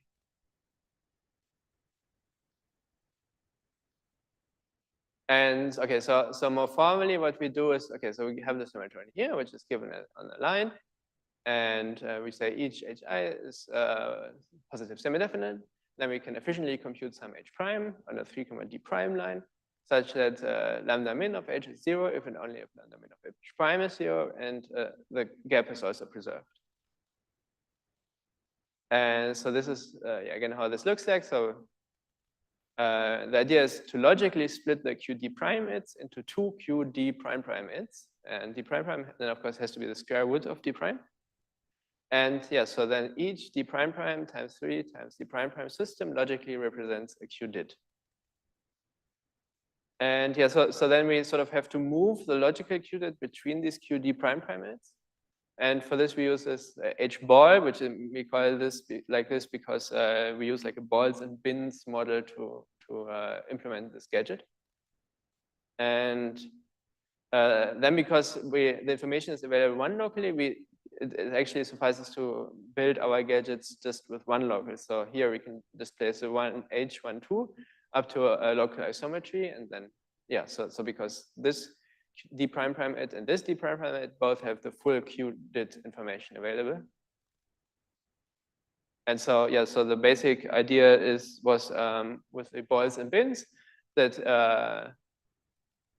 yeah, so we have bins and 2 different colors of balls here, red and black. And the D prime it has a capacity of 2 D balls. So in this example, we have D equals 2. And so we have 4 different balls. And here we have 2 red balls and 2 black balls. And so a logical state is then represented by 2 times I-1 red balls. So in this case, we have 2. So we have 2 red balls and 2 black balls, and then 1 additional black ball. And yeah, so then our H ball Hamiltonian enforces a superposition of all different placements of the balls. So they sort of move around, and this is how we shift the information between the QD primates. And yeah, so the reason why we need an extra ball is so that we don't have the 2 adjacent bins empty configuration, because if this projector here has to allow 2 empty bins, and this projector has to allow 2 empty bins, and the all empty configuration would be allowed, which we don't want. And yeah, so to act on a logical configuration, we detect if the bin is full and it has an even number of red balls. And then we know it's then we can read out the actual configuration. So this one, we don't act on this. So here we can see it's logical 2. And yeah, so the balls in superposition can be moved around. And yeah, so all different configurations of these are in superposition. And now let me conclude. So the main open question is still the complexity of 2x3 QSAT, and there were also 2 more open entries in the table, so 2,4 and 3,3. And then what is the hardness of 1D QSAT with D smaller than 11? So here our black box approach was a little bit of a problem because it leads to a huge second dimension. And yeah, so then also the question, what about 2,D QSAT? There's a 2 here, is it still QMA1 hard? And So 2,3 Q set instances, can we even achieve fully entangled ground space? That seems like a very simple question, but I haven't been able to solve that even. And yes, thank you for listening.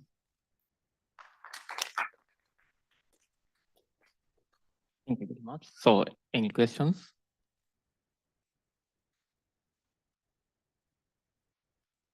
So you use the direct embedding in 2D case, but you don't use direct embedding in 1D case. So do you think direct approach also works for 1D case as well? What do you mean by direct approach? Direct embedding for 2D case also go. Oh, I mean, yeah, so for 1D, we use direct embedding. For 2D, so I mean, in principle, you can do it, but I mean, here it was very costly. Like you blew out the second dimension. So in that case, I don't. So in that case, I think having like your really tailor-made construction to be as efficient as possible is important. Any questions?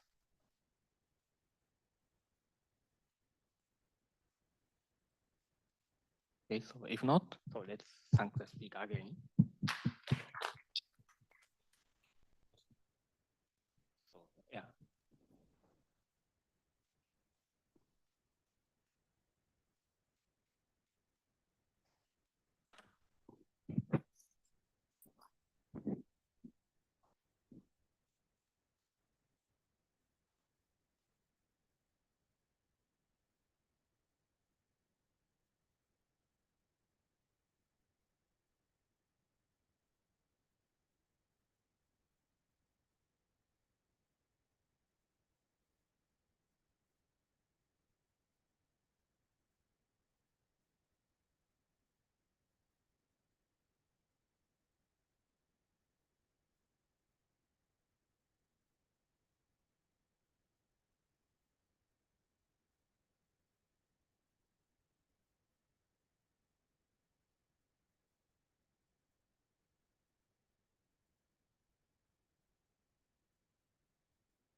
So let's start the next talk. So in the next talk, Dorian Rudolph will give his second talk. So he is going to talk about unholy trinity.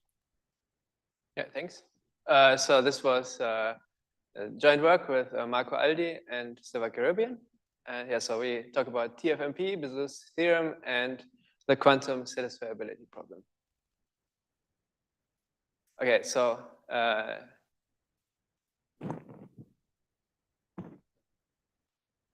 let me introduce the quantum satisfiability problem yet again. So in this work, we sort of view it slightly differently.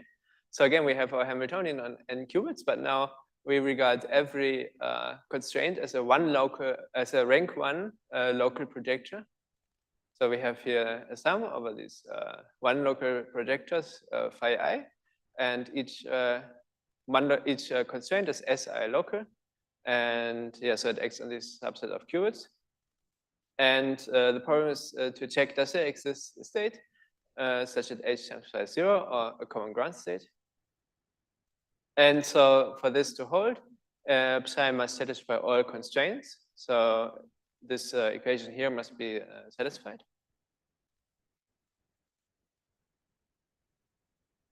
And specifically, we are interested in the product satisfiability problem.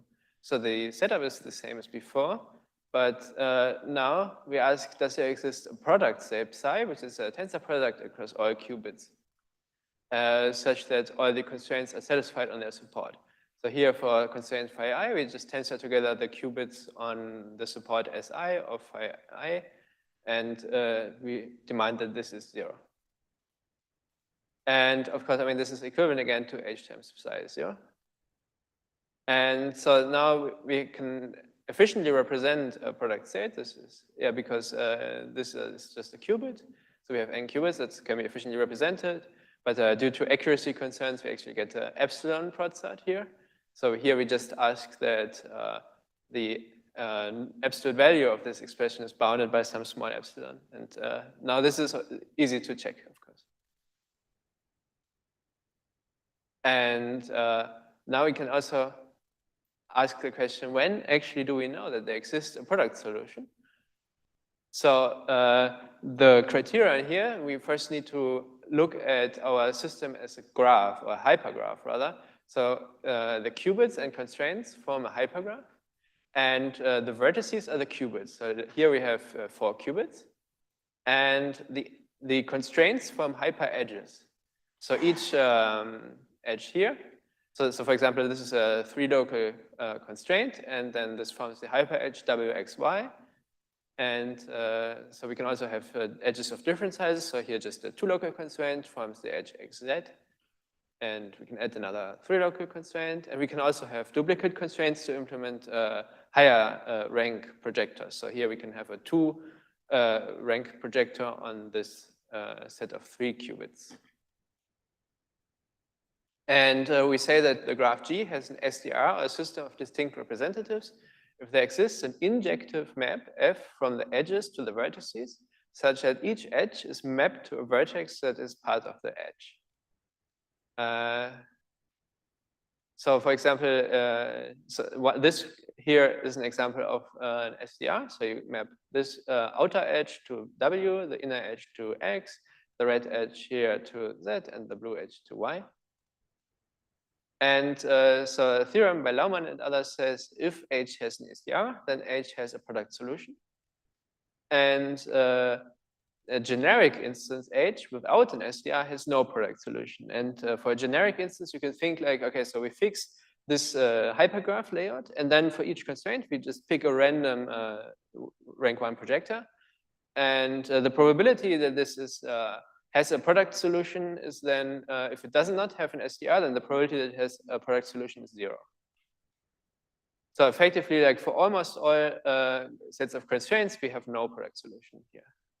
I mean, here we always have a product solution, but if we would add one more edge, we would not get product solutions. And so one side note is that the solution is actually very easy to compute if we have product constraints. So for example, like for WXY, we put the constraint 1, 1, 0. And so we have matched to this edge WXY, the vertex W, And so we just set W to 0, and here we have W equals 1. Yeah, so here we have a 1 on W, and then these two expressions are orthogonal. So we get 0 here, and we do the same with all the others, and then we can easily compute a satisfying assignment. But if we have entangled constraints, then this is not easy at all. And this is sort of, in this work, we're sort of trying to understand the complexity of coming up with these solutions, which we are promised to exist by this theorem here. And so like a more complicated example for which you don't know how to compute the solution is this one, which we call the full cycle. And we also know this always has perfect solutions because it's easy to see it has an SDR. So you can just, I mean, we have the same number of edges and vertices. And like, for example, you can map this edge to this vertex, this edge to this vertex, and then just go around the cycle.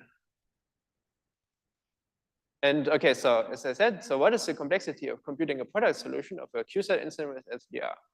And a more abstract version of this question is, what is the complexity of problems with a guaranteed and efficiently verifiable but hard to find solution? And so this complexity class is called TFMP, total function NP. And we say a relation, so it's not a language problem anymore, but a relation, because now we're finding a solution. So it's like the relation associates valid output with an input. And we say a relation is in TFMP if it can be efficiently verified. And for every X, there exists a Y such that the relation holds. And so the most famous instance is probably the PPAD, also the end of line problem. And there we are given a succinct description of an exponential size graph G. And by way of description, it's ensured that the degree is at most 2.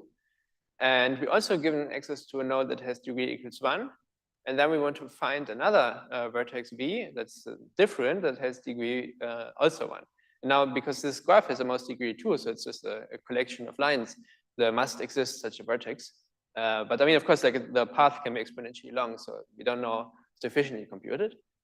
And so this is this is a super weird definition of a problem, but I mean, it has very natural complete problems, such as computing a Brouwer fixed point of a function, or computing a Nash equilibrium.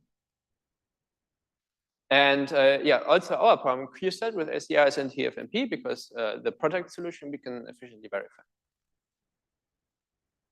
And so a little bit more about TFMP. So TFMP also forms a hierarchy.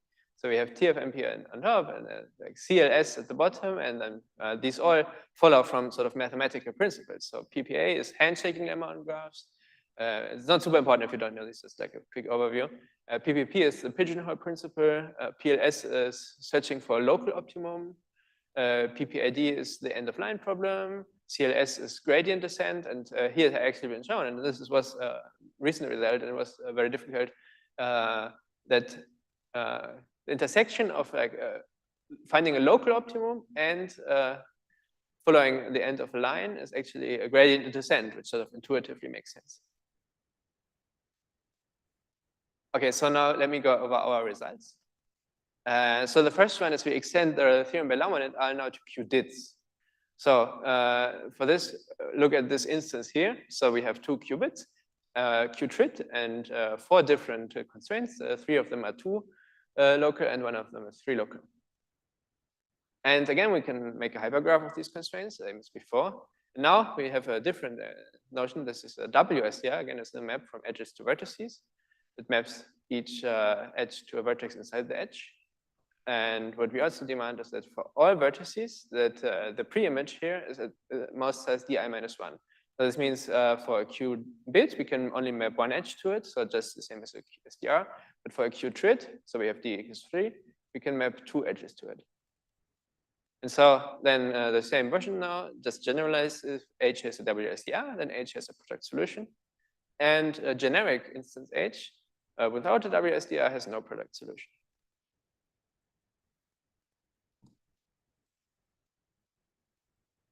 And so as a side note, so where Bézout's number comes in, so there's sort of a version of the Bézout number, which counts the solutions of such a system, and the number of solutions is then equal to the different numbers of weighted SDRs you can pick.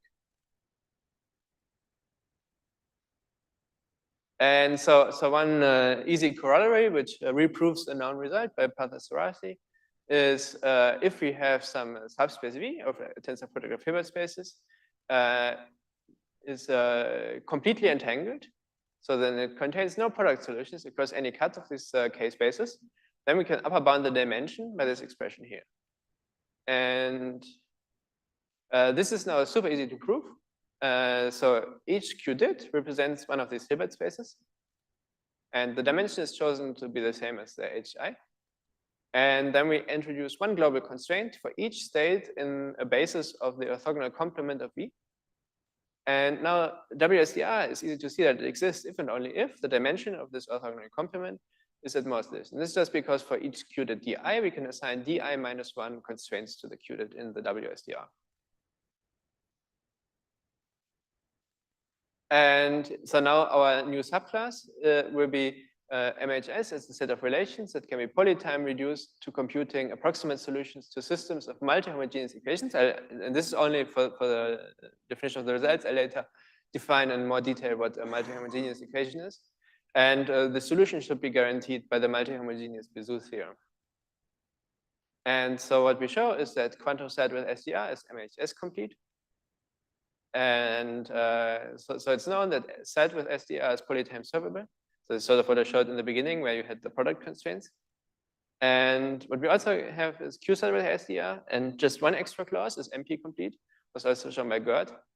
And set with SDR, we can actually show, and this is, I mean, it's not very difficult at all, but I don't think it's anywhere in the literature, is if we have set with an SDR and we add a constant number of extra clauses, and it remains polytime solvable. And what we can also do is to show the hardness results of like some of our NP hardness results, we can embed a sparse polynomial into the system. So we're given a sparse polynomial, so this has n non-zero coefficients, but the degree can now be exponential in n. We can construct a quantum set instance with an SDR, such that we can map from product solutions to roots of the polynomial. And so this is a parsimonious reduction. And so this gives us a corollary. We cover the result of Gerd. So deciding whether Prot with SDR has a real solution is NP hard. Just because deciding whether a sparse polynomial has a real root is NP hard. And then we also get, so if we look at a single qubit and want to see, is there a product solution where this single qubit has for both coordinates the same absolute value, and this is also NP hard. It's a result from a placed, I think, which is based on. Okay, so the last part we were looking at is efficiently solvable special cases. And these special cases are characterized by the transfer filtration. So again, we have our hypergraph of constraints, and the transfer filtration is just an ordering of the edges and a so-called core. So this is like our ordering, like these three edges, 1, 2, 3, and the core on these two vertices, such that no edge is fully contained in the core. And each edge adds at most one extra vertex to the set of the core and the previous edges. So you can see that now we say that an edge is extending if it actually adds an extra vertex. And here these three edges all add an extra vertex. But yeah, so we can also have non-extending edges. So that would look like this and another one. And so for such a system, one can also define the notion of a radius, which roughly is like how many layers would it take if we add the edges layer by layer while respecting this condition here. So if we can't count the edges from the current layer, then one still to preserve this condition, how many layers does it take? And yeah, so what the special case it's efficiently solvable is if we have one extending edge, and then also have logarithmic radius, and we can compute approximate solutions in polynomial time. And so the only difference to the prior algorithm is that this one works for any instance, so there's no genericity assumption. So that was by Aldi, De Boer, Garibian, and Saidi. And yeah, so we can also extend it if we have KQ set, we can support K minus 1 non-extending edges, but then we also need the genericity assumptions again. And yeah, so the runtime is also then exponentially, okay? And now let me go to the multi-homogeneous setting. So what is a multi-homogeneous equation? So this definition is from Morgan and Sumis. And so we say polynomial f is multi-homogeneous if we can partition the variables into m sets, which we call zj, and zj is z0j to znjj, and degrees. such that F is homogeneous in Zj of degree Dj. So this is an example. So okay, so we have two variable groups here, the blue ones, the red ones, the ones are 2. And so F is, has homogeneity degree 1 in 0. So if you view the blue ones as constants, then you can see F is linear. And if you view the red ones as constants, F is quadratic. And so, okay, so the relation to quantum set is now we can think of each of these groups as a Q nj plus 1 or an element of P nj. So this is the projective space. And effectively, this is a set of non-zero nj plus 1 dimensional vectors, which are where we equate vectors that have the same global phase up to global phase. So then effectively nj is the degrees of freedom in such a variable group because I mean for a homogeneous polynomial we can always disregard the global phase. And so then one can define the multi-homogeneous Bezout number. So now we have given like n equations, and this is n needs to be the same as the total number of degrees of freedom. And then we can define the Bezout number as the coefficient of this expression here. So we just put the n's into the exponent, and these alphas are symbolic variables representing the Zj. This is a symbolic product. The alphas have no further meaning. And then we put the degrees in here. And so, I mean, I'll show it in an example. It's a bit complicated. But yeah, what we know is that it has d Bezout solutions. So for a generic instance, it will have exactly these solutions, counting multiplicities. And for a concrete instance, there's always at least d Bezout solutions. And if there's not, then we have infinite solutions. And so an example is this. So we have 3 equations, 2 variable groups, and these are the degrees. And then we construct this symbolic polynomial. So we put 1 here, 2 here. So you just take these degrees, put it into this expression, then you multiply it out. And then this is, so we have alpha 1 to the 1, alpha 2 to the 2, because of 1 and 2 here. And then we know we have 6 solutions. And what we can observe is that that if we have a multi-homogeneous system and the degrees are all either 0 or 1, and this is exactly equivalent to pod set. So there's no reduction or anything, it's just equivalent. And the Bezout number is can be shown to be the number of weighted SCRs. And note that, so checking if the Bezout number is 0 or not is easy. So it's not just finding a match effectively, but computing this is hard. I think sharply hard. Because then we have to like count all these numbers for solution, and it can be an exponential number of these. And yeah, so now again, what is our TFMP class? So we define MHS. It's a set of relations that can be polytime reduced to finding an epsilon approximate solution to a multi-homogeneous system with positive Bezout number. And here we restrict ourselves to constant group size and constant total degree in each polynomial. So it's quite restrictive, but was needed for a reduction. And what we show is that prod cert with SDR is MHS complete. And so the only part missing, because like if the degrees are 0 or 1, we already have prod cert. So what is missing is how do we get the degree greater than 1? And yeah, so we can put it now into the MHS hierarchy, but unfortunately we don't know the relationships of MHS to the other classes here. And that would be super interesting to find more about it. And yeah, so now let's assume we have qubits. Okay, so then we have this constraint here. We have these 2 variable groups. And so we represent x0, x1 as a qubit, x and y0, y1 as 2 qubits. So we need 2 qubits to get the higher degree. And now we need 1 to y and y prime to be equal. So we do this with a projector onto the antisymmetric subspace to ensure equality. And this is effectively just a swap test. So what we have is that the antisymmetric subspace on 2 qubits is actually just rank 1. So we can just do it with a single constraint. And yeah, so then we can embed f like this. So basically you see 0, 0, 1 here, that goes to here, and 1, 1, 1 goes to 1, 1, 1 here. And so this process just adds 1 variable group, a qubit, and 1 equation or constraint. So the Bezout number remains positive, but it increases. And so the issue is now, okay, this only works on qubits because otherwise the antisymmetric subspace is just too big. So then if we would, I mean, we can still add the projectors, but then we lose the Bezout number. Or the Bezout number becomes 0, I guess. And yeah, so the way this generator is supposed to work is we have this relation here. So we take one QD plus one id, and we embed it into a qubit and a qdid. So if we have H is a QZ instance on this Hilbert space here with a WSDR, then we can compute an H prime on this Hilbert space here. So we go from D plus 1 to 2 and D. And mapping of product solutions can be efficiently done between H prime and H. And yeah, so skip over this.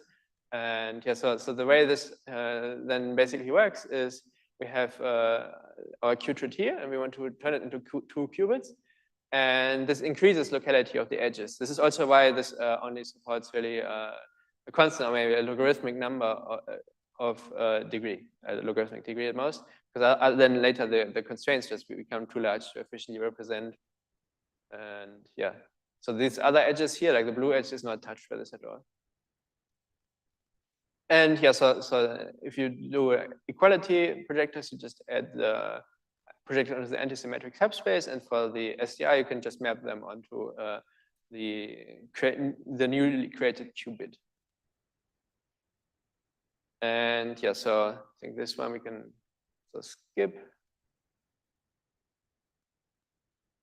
And let's go to the conclusion. And so what we've shown is we have a quantum problem that guarantees a simple or classical solution, but it is also likely intractable. So either a quantum set with WSDR can be solved efficiently, or MHS completeness is a strong indicator for intractability. And so what we're interested in is, are there more complete problems for MHS? Where does MHS actually lie in the TFNP hierarchy? Can we show any connections to the existing classes? And yeah, also another idea would be whether there, so sort of a no-go result, whether we can find FPT algorithms for quantum set with a WSDR. So like we fix some parameter, and then we have algorithm. All right, sorry that the paper is not online yet, but yeah, if you're interested, you can email me, and then I can send you the current draft. It should be online very soon, but there was some stuff still left to fix, and yeah, so sorry about that. And yes, thank you for listening.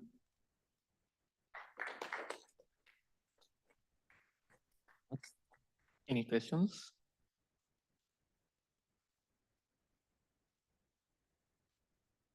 Okay, so could you explain again the meaning of title? So you mean the unholy trinity. So what does it mean? What does it finally mean? Oh, I mean, it's just like we have a combination of three very different seeming concepts. So we have TFMP, which is a classical complexity class, which has been around for a long time. And then we have like a mathematical result just from algebraic geometry. And we also have our quantum aspect, the quantum satisfiability problem. And so here we sort of combine all these three very different concepts into hopefully one sort of cohesive story. Okay, thank you. Okay, so any other questions or comments?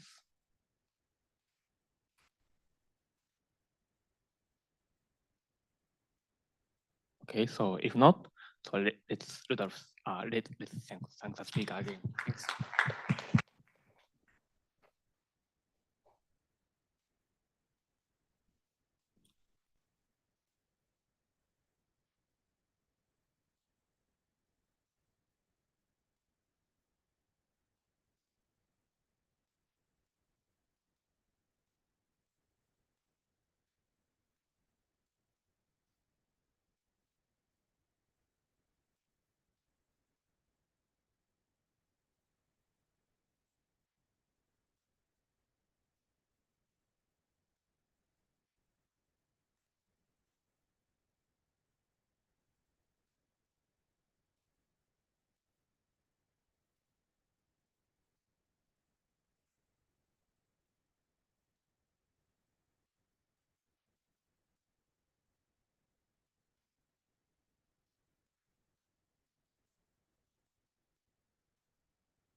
Okay, so let's start the final talk of this session.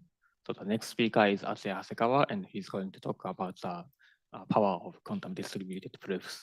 Please start. Thank you for the introduction. So today I'm going to talk about quantum non-deterministic distributed computing. This is joint work with Sujita Kundu and Haramichi Nishimura. So these are the contents. On the first, let me recall quantum fingerprinting as a basic concept on our work.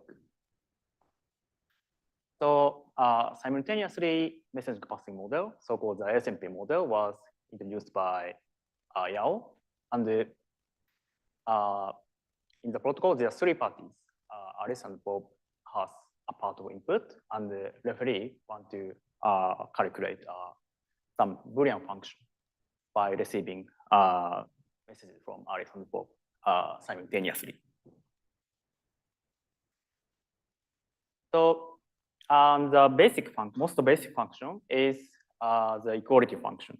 And in 1990s, it is known that the problem is hard in the classical scheme.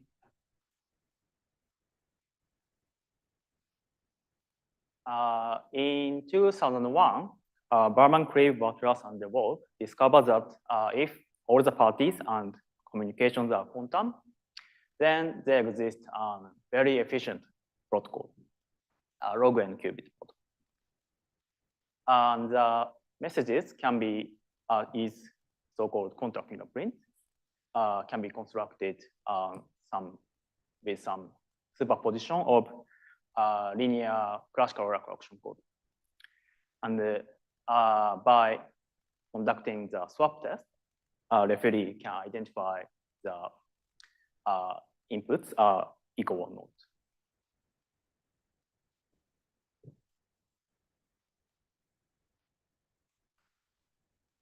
Okay, so next, let me introduce the concept of non-deterministic distributed computing, which is an distributed analog of NP.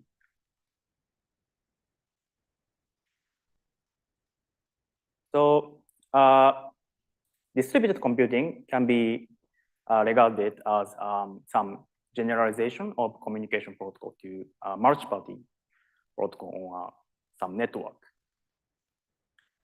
And on a network, each node knows some local information and can communicate with adjacent nodes on a network. And ideally, we want to derive some protocol of a network which can check some global property of a network by only using local communication. And it is known that it is generally hard to design such a protocol. So one possible extension is to assume that there exists a prover who distributes some additional information to nodes. And yeah, since verifier is not one party, we need to define carefully the definition of distributed NP protocol. Okay? And the most accepted model is as follows. So for completeness, if a network has some desired condition, then there exists proof such that all the nodes accept with local communication. For soundness, if a network does not have some desired condition, then at least one node can reject for any proof. So any proofs means proofs can be malicious information. Okay, so let me explain the idea of non-deterministic distributed computing as with some simple example. So the global property in this setting, the network want to verify is if the network is bipartite or not. And if graph is indeed bipartite, then there exists a valid labeling of the nodes. And yeah, a prover can distribute it, and indeed all the nodes satisfied by checking local labeling of the network. And moreover, if network is not bipartite, then for any labeling, there exists at least one pair of vertices such that the association labeling are the same. So they lay some alarm to the other nodes, and the network can verify the network does not have desired condition.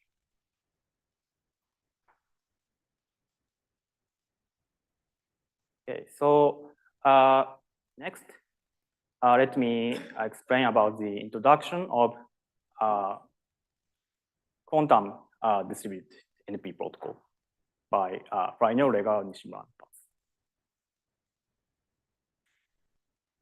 So one fundamental question for us means people who are interested in quantum computing and information theory, is to ask if the quantumness is powerful in the distributed verification protocols. And yeah, Fraino et al. Tackle the problem. And then their answer is yes. So quantum scheme is indeed powerful. In fact, exponentially powerful in some setting than classical scheme.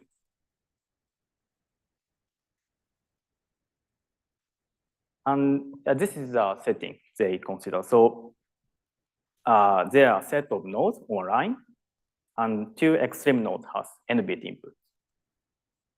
And the global property this network want to verify is the distributed inputs are the same or not. So it's hard to verify the property locally. So let's assume that there is a prover, and the prover distributes some information to nodes, and nodes communicate locally and verify the inputs are the same or not. And there exists a trivial classical protocol. So if so a prover distribute n-bit proof, classical proof to intermediate nodes, and the nodes can check adjacent proofs, and the inputs are the same or not. And this is n-bit proof classical distributed verification scheme, which has a perfect completeness and soundness. And in the quantum setting, we can exploit the power of quantum fingerprints. And a quantum prover distribute quantum fingerprint to intermediate nodes, which is log n qubits. And the nodes can conduct the swap test over two adjacent quantum proofs.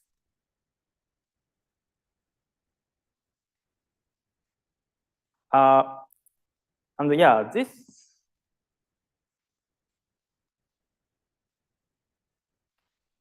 protocol has completeness, a perfect completeness, but it's hard to analyze the soundness of the protocol. So Fraino et al. Showed that to have sufficiently high soundness, R squared parallel repetition is enough, where R is a number of nodes. So on a line network, R is the length of the path.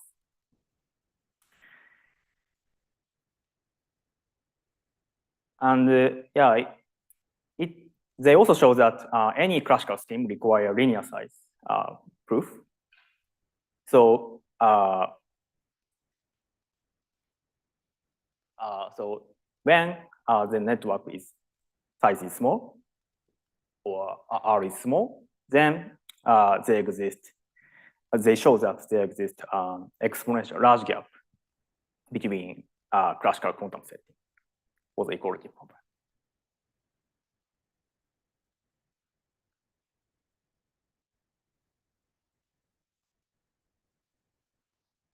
Okay, so next, let me talk about our results. So we show that the quantum scheme is indeed powerful for many settings and problems.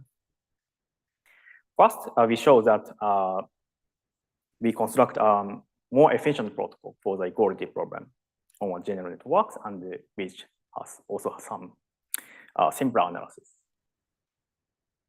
Second, so in the original protocol shown by Friday et al., when the network size is large, then quantum protocol is even worse than classical trivial protocol.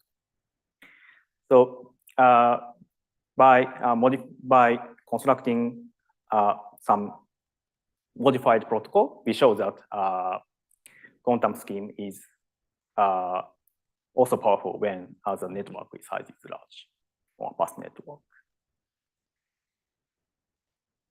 We also construct an efficient quantum protocol for the greater than problem and the ranking verification problems, which are function to compare values of inputs.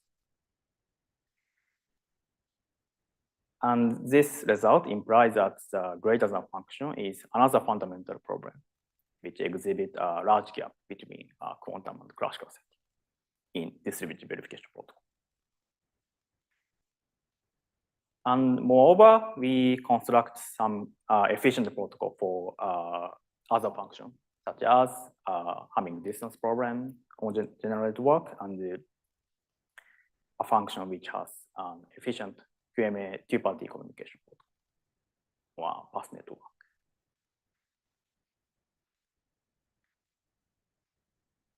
And let me explain the detail of the first result. So in the original protocol by Bino et al., especially before the parallel repetition, prover distribute essentially one quantum fingerprint to each local node. And based on private randomness of each node, they decide if quantum proof, they send quantum proof to other nodes. So therefore, some nodes do and do not the swap test.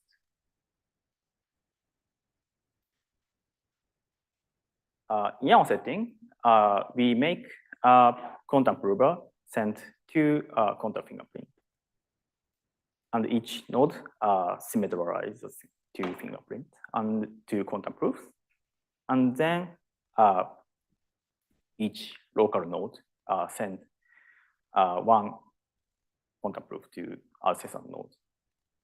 And in our protocol, each node can conduct the swap test with certainty, and which make the analysis of soundness simpler.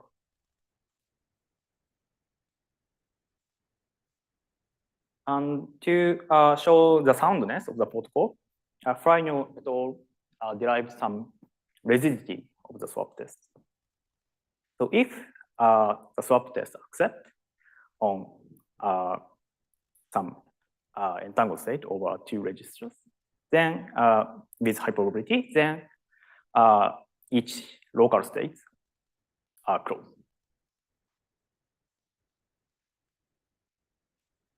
And we extend the result from two-part case to multi-part case by using the permutation test. So, yeah. And using this property, we show that even with more than two inputs, there exists a quantum protocol with R-squared log proof size. This is so in the original protocol, the proof size linearly depends on the number of inputs. So we remove the dependence, and we also make the analysis simple.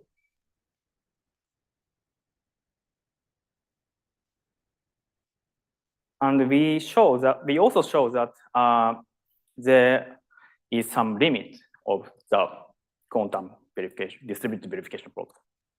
So we show that for the equality problem, any DQMA protocol requires some polylog and qubits as profound communication. Although this bound is not so strong, I'd like to stress that this is a highly non-trivial result because entangled quantum proofs over nodes cause some non-local effect of over nodes. So yeah, we prove the main lower bound by combining several steps. First, we consider a setting where quantum prover can only send some separable proof over between nodes, which makes us easier to get a lower bound. And we also borrow some technique from the paper by Freino et al. And yeah, we show some strong lower bound with separable quantum proofs. Second, we show that even for entangled proof, we can have some lower bound, which is weak though. So third, we show that any DQMA protocol with entangled proof can be simulated by separable proof by using the property of QMA two-party communication protocol introduced by Razan Shaporika in 2004. And yeah, combining all the three steps, then we have our main lower bound.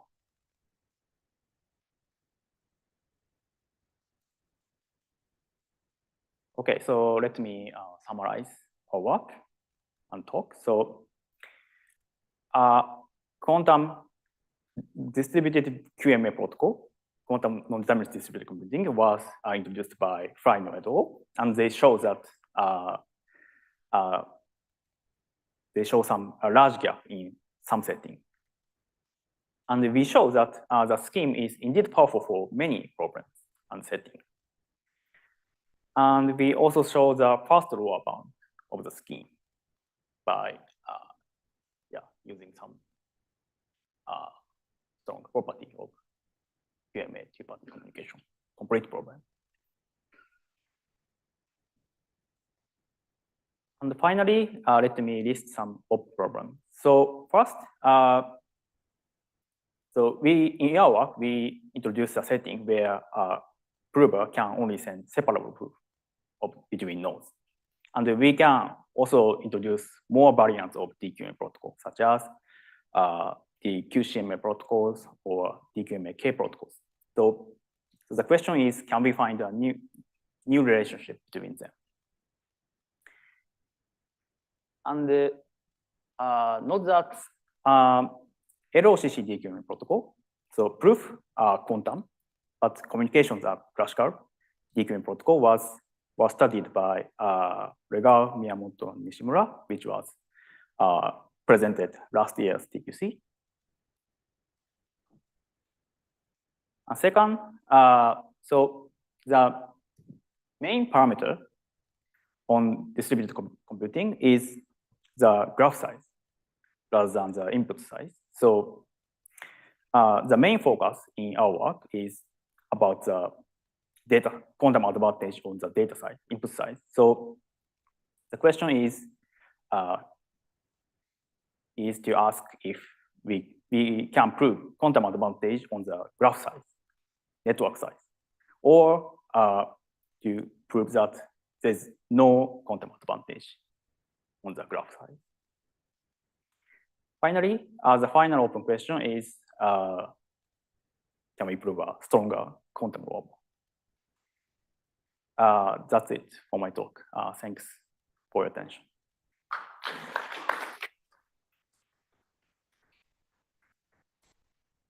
Thank you very much. Any questions?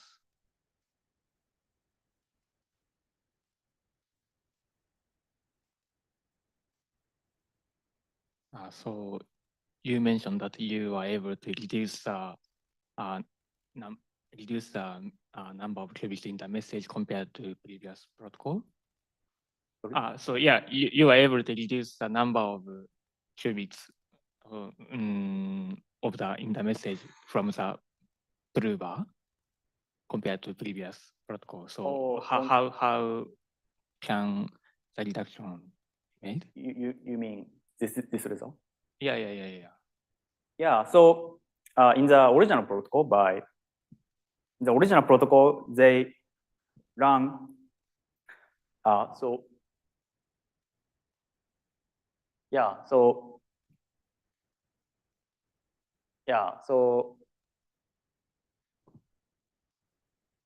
in the original protocol, they naively run all the paths between inputs.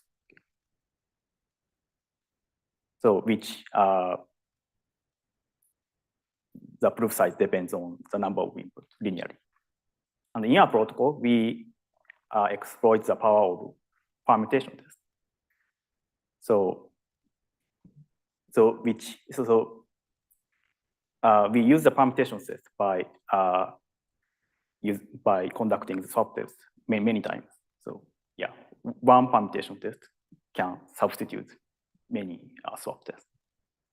Okay, I see. Thank you. Any other questions?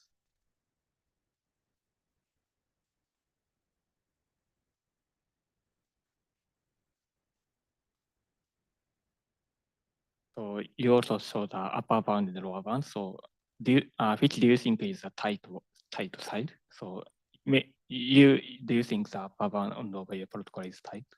Yeah, so yeah, I feel yeah, upper bound is tight because yeah, I don't know how to construct more efficient quantum protocol. So yeah, I feel we could prove stronger quantum warp. Okay, thank you. Any other questions? Okay, so if not, let's thank Atsuya and the other speakers of this session again.